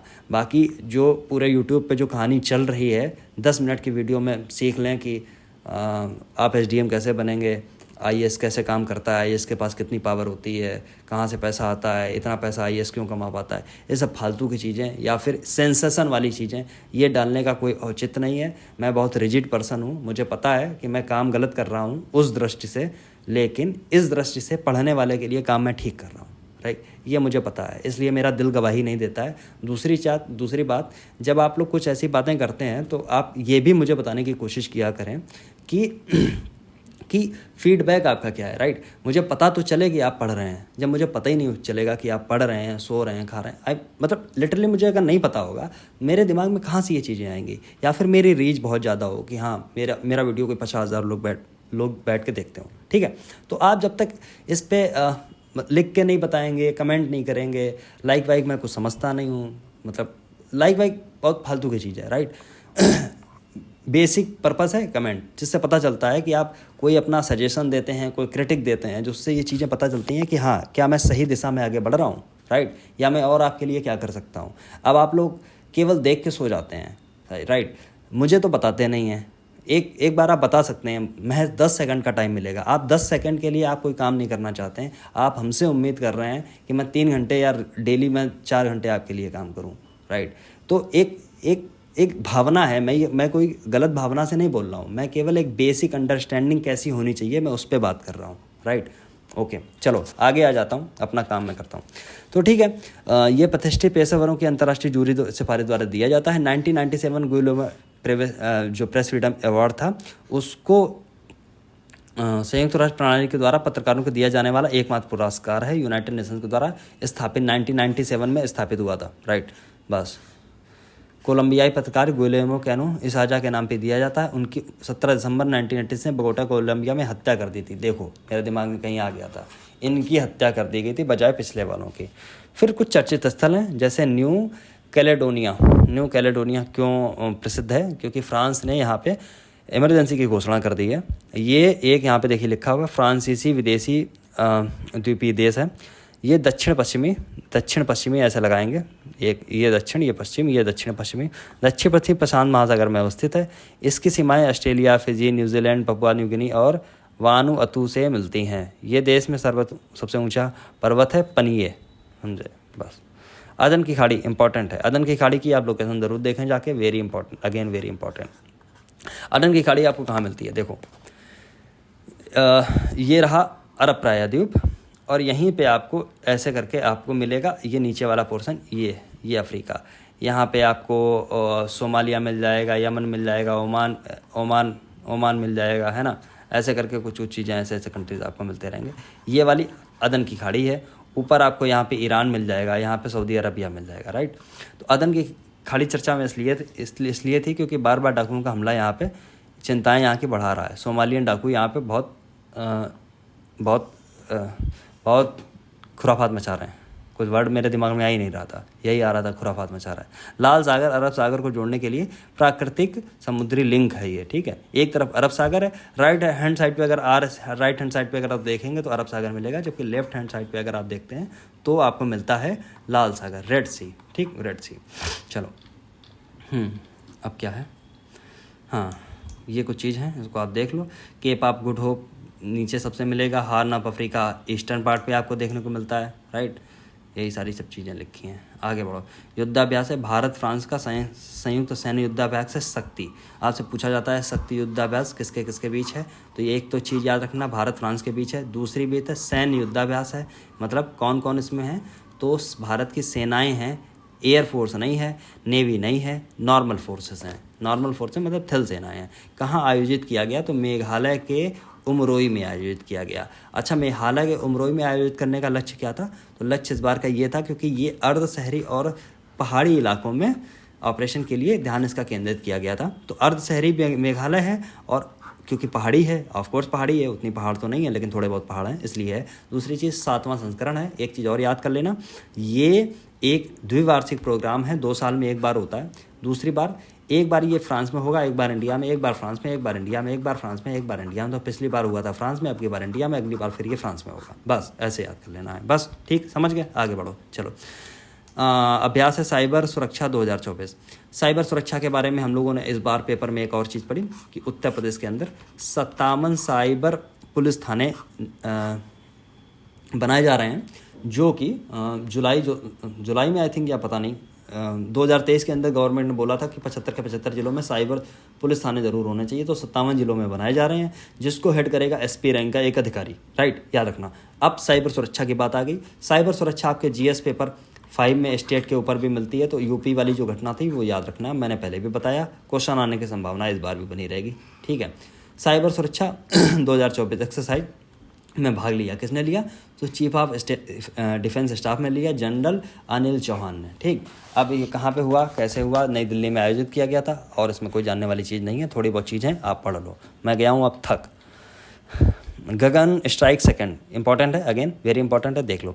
इंपॉर्टेंट क्यों है? क्योंकि इसमें इंडियन एयरफोर्स भी है और इंडियन मिलिट्री भी है, दोनों ने जो मिलके एक जॉइंट ऑपरेशन किया है। जॉइंट ऑपरेशन मतलब जॉइंट एक युद्धाभ्यास आपस में मिलकर किया है, नाम उसको दिया गगन स्ट्राइक सेकंड, समझे? तो गगन स्ट्राइक फर्स्ट भी कभी हुई होगी, तो आप सर्च करेंगे जाके गगन स्ट्राइक फर्स्ट कब हुई थी, राइट। अब ये कहाँ पे की गई है, तो आप याद रख लेना कहाँ पे की गई है, तो इस पर ढूंढिए कहाँ पे की गई है।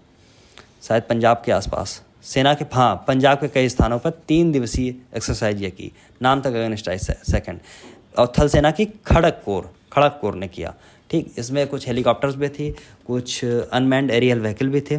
इसमें जो अपाचे हेलीकॉप्टर है उसका उपयोग किया गया, ALH-WSI हेलीकॉप्टर का भी उपयोग किया गया, प्लस मानवरहित हवाई वाहन यानी अनमैन्ड एरियल व्हीकल UAV इसका भी प्रयोग किया गया, ठीक। बस इन सब चीज़ों की बात कर रहे थे, चलो सब चीज़ें देखिए। फिर हैं चर्चित कुछ किताबें, एक बार मैं पॉज कर रहा हूँ यहाँ पे, आप पॉज करिए, इसको देखिए चर्चित किताबें कौन कौन सी हैं, उनको याद रखना। जैसे कि कुछ मैं टिक लगाता हूँ, नमिता गोखले याद करके जाना, बिल्कुल परेशान मत होना, ठीक। JNE एयरपेनवेक, इन्हीं को क्या मिला था, अभी कुछ मिला था, देखो मैंने बोला था ये वाली बुक याद कर लेना, पूछी जा सकती है, यहाँ पे देखिए लिखी हुई है, इसको याद कर लेना, पूछे जाने की संभावना ज़्यादा है। नमिता गोखले की नेवर नेवर लैंड याद कर लेना, पूछे जाने की संभावना ज़्यादा है। अन्य भी देख लो कौन कौन से हैं, लेकिन इन दोनों में और कुछ तो मुझे ऐसा लग रही ना, नानक सिंह, सौम्यावस्थी, हो सकता है अगर कोई होगा तो मैं दोबारा लिस्टिंग में रिकॉल कराऊंगा एक बार। हाँ, आपको मैंने जैसे बताया है कि हर मंथ की जो ये पूरी क्रॉनिकल है, इसकी मैं एक जिस्ट तैयार करूंगा 20 पेजेस का, बस ये 80 पेज की है, वो 20 पेज में ख़त्म। जब एग्ज़ाम आएगा तो वेरी इंपॉर्टेंट जो इसके सारी चीज़ें हैं वो एक ही साथ आपको मिल जाएंगी। 6 महीने का मैं ऐसा काम करूँगा जो आपको सारी चीज़ें मिल जाएंगी। चलो फिर कुछ दिवस हैं, इन दिवसों को रट लीजिए। जैसे पहले दिन श्रमिक दिवस मनाया जाता है, इंपॉर्टेंट है। विश्व प्रेस स्वतंत्रता दिवस, और विश्व, यहीं पे लिख लिए, विश्व सूर्य दिवस, ठीक, दोनों इसी दिन मनाए जाते हैं। थैलेसीमिया दिवस रट लेना, रेड क्रॉस दिवस रट लेना, राष्ट्रीय प्रौद्योगिकी दिवस रट लेना, नर्स का मुझे पता नहीं, पूछा जा सकता है या नहीं, ठीक। परिवार दिवस रट लेना, प्रकाश दिवस पता नहीं, प्रकाश दिवस पूछा जाएगा या नहीं पूछा जाएगा मैं बता नहीं सकता हूँ। और क्या है, समुद्री क्षेत्र में महिलाओं के लिए मधुमक्खी, विश्व सांस्कृतिक विरासत है, कछुआ दिवस हो सकता पूछ दिया जाए। अंतर्राष्ट्रीय जैव विविधता, वेरी इंपॉर्टेंट, ठीक। पृथ्वी दिवस कब मनाया जाता है ये भी आप देखिए, 22 अप्रैल है क्या, ठीक। चलो 22 मई है, चलो आगे बढ़ जाओ। ऐसी कुछ चीज़ें आपको हैं, ये सारी चीज़ें देख के जानी है। थायराइड दिवस 25 मई याद कर लेना। विश्व तंबाकू वाला ये आपको याद होगा। महिला स्वास्थ्य के लिए अंतर्राष्ट्रीय कार्रवाई दिवस, ये भी रट, ठीक। चलो अब आ गया खेल आपको खुद पढ़ने हैं, समझे, क्योंकि इसमें और कुछ 1-1.5 पन्ने के खेल हैं। KKR ने IPL का फाइनल जीता, इसमें किसको क्या क्या मिला ये चीज़ें लिखी हैं, मैं एक एक चीज़ रट के क्यों बताऊं, कोई बताने की वाली बात नहीं है। यहाँ से शुरू हुई, यहाँ ख़त्म हो गई, बस IPL ख़त्म। इतना तो आप जब देख सकते हैं, इतने मैच मैं तो देखता नहीं हूँ बहुत ज़्यादा, 1-2 कभी देखे होंगे तो देखे होंगे, बहुत मेरा मन होता नहीं है, इसलिए आप जब इतना देख सकते हैं तो इतना पढ़ सकते हैं, इसलिए मैं इसको नहीं पढ़ूंगा। फिर है टेनिस के लिए इटालियन ओपन, इसमें कौन जीता कौन हारा, केवल आपको इतने से चीज़ें देख लें बस, और कुछ नहीं है, ठीक। ये वाले यहाँ पे लिस्टिंग ऑलरेडी बनी हुई है, तो वहाँ छोड़ के यहाँ पे आ जाएंगे तब भी काम बन जाएगा। Football important, again very important news है। सुनील छेत्री लेंगे अंतर्राष्ट्रीय फुटबॉल से संन्यास, ठीक। बहुत दुनिया में सबसे ज़्यादा, समझ लो भारत में सबसे ज़्यादा गोल कर रहे थे इन्होंने, राइट, बहुत शानदार गोल थे, बहुत शानदार वो भी थे, लेकिन अब इन्होंने संन्यास की घोषणा कर दी है। ठीक, इनको 2019 में पद्मश्री पुरस्कार और 2011 में अर्जुन पुरस्कार से सम्मानित किया गया। तो 2021 में शीर्ष खेल सम्मान खेल रत्न पुरस्कार जीतने वाले पहले फुटबॉल खिलाड़ी बने थे। कुश्ती में WW में बजरंग पुनिया को निलंबित कर दिया गया। किसने निलंबित कर दिया? तो नाडा ने निलंबित किया होगा, क्योंकि राष्ट्रीय डोपिंग रोधी एजेंसी है, नेशनल एंटी डोपिंग एजेंसी है, जो डोपिंग के केस में अगर पकड़ लेती है तो आपको निलंबित कर देती है। ठीक, निलंबित कर देती है। कब तक के लिए निलंबित किया? तो 31 दिसंबर 2024 के लिए यूनाइटेड वर्ल्ड रेसलिंग ने। ठीक, ये एक पदक विजेता है, याद रख लेना, ओलंपिक में। हाँ, फिर ये सब चीज़ें और लिखी हैं। नाडा के बारे में कुछ चीज़ें पढ़ लीजिए। सोसाइटी एक्ट से नाडा बनाई गई थी 1860, सोसाइटी एक्ट 1860। ठीक, बजरंग पुनिया, इससे पहले बजरंग पुनिया को निलंबित कर दिया था। चलो आगे बढ़ जाइए। यूनाइटेड वर्ल्ड रेसलिंग के लिए कुछ चीज़ें हैं। 1921 में लॉजेन में IOC Indian international Olympic Congress के दौरान की गई थी। मुख्यालय इसका लॉजेन स्विट्ज़रलैंड में है।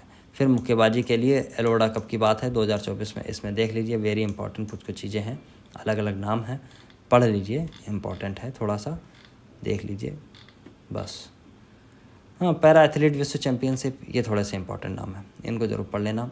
ठीक है, बस देख लेना यूपी से कोई है कि नहीं है, कोई महिला कम उम्र की है या ऐसी चीज़ें ज़रूर पढ़ी है।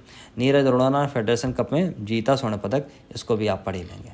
फिर आए वन लाइनर, आप मुझे पता है इसको मुझे पढ़ने की आवश्यकता है नहीं, ये सब चीज़ें आप खुद ब खुद पढ़ लेंगे, इसमें मुझे पढ़ाने की आवश्यकता है नहीं, राइट। तो इसलिए वन लाइनर जब आपकी ख़त्म हो जाएगी, देखिए बहुत लंबी वन लाइनर होगी।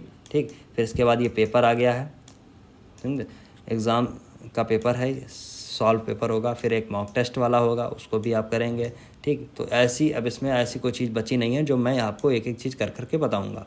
ठीक, और उसमें कुछ समसामयिक कुछ प्रश्न आंसर हैं, ये भी आप खुद ही कर लेंगे, राइट, उसके आंसर यहाँ पे लिखे गए हैं। तो ये बुक मैंने अभी ख़त्म कर दी, 2 लेक्चर में ये बुक ख़त्म हुई।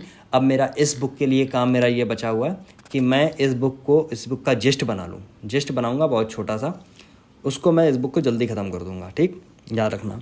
दूसरी चीज़ है, जैसे जैसे मंथली आती रहेगी वैसे वैसे मैं ख़त्म करता रहूँगा, एक चीज़।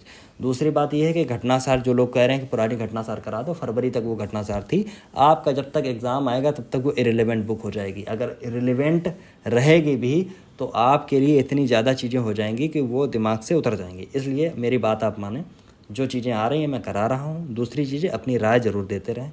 तीसरी चीज़, अगर आप UPPCS प्रीलिम्स की तैयारी कर रहे हैं तो केवल प्रीलिम्स के स्तर तक हम लोग एक बैच चला रहे हैं UPPCS। 1-2 बैच पहले से चल रहे हैं 50-50 लोगों के, 50 से ज़्यादा हम लोग लेते नहीं, 51 लोग। एक बैच स्टार्ट होने वाला है 20 जून से, याद रखना 20 जून से स्टार्ट होने वाला है। इस बैच में, ये बैच एक मेंटरशिप प्रोग्राम है जो केवल मेंटरशिप पे निर्धारित है, जिसमें डेट वाइज हम शेड्यूल तैयार करते हैं और डेट वाइज उसके क्वेश्चन आंसर भी करते हैं, उसका एक सोल्यूशन आपको दिया जाता है इंपॉर्टेंट न्यूज़ का। लास्ट में जब आपका प्रोग्राम पूरा सब खत्म हो जाएगा तो आपको 5 फुल लेंथ टेस्ट देने होंगे, राइट। दूसरी चीज़ है, प्लस इसमें 350 से लेकर 400 टॉपिक की 350 से लेकर 400 टॉपिक की इंपॉर्टेंट PDF आपको दी जाएगी, जिसमें इंपॉर्टेंट टॉपिक होंगे, उनको आपको ज़रूर पढ़ना होगा, जो पिछले 7 वर्षों से जिनका ट्रेंड बना हुआ है अभी भी। ठीक है, चलो बहुत बहुत धन्यवाद बने रहने के सेवा सिविल सर्विसेज के साथ में। अगर कोई समस्या है, कोई परेशानी है तो आप एक नंबर यहाँ पे नोट कर सकते हैं, 9453028097, 9453, मज़ा आ रहा है, 028097, राइट। टेलीग्राम आपको कहाँ मिलेगा? तो टेलीग्राम चैनल के अबाउट सेक्शन में जाके मिलेगा, राइट। चलो धन्यवाद। I am signing off, my name is Ayush Khatiyar. बने रहने के लिए धन्यवाद आपका, बहुत बहुत धन्यवाद।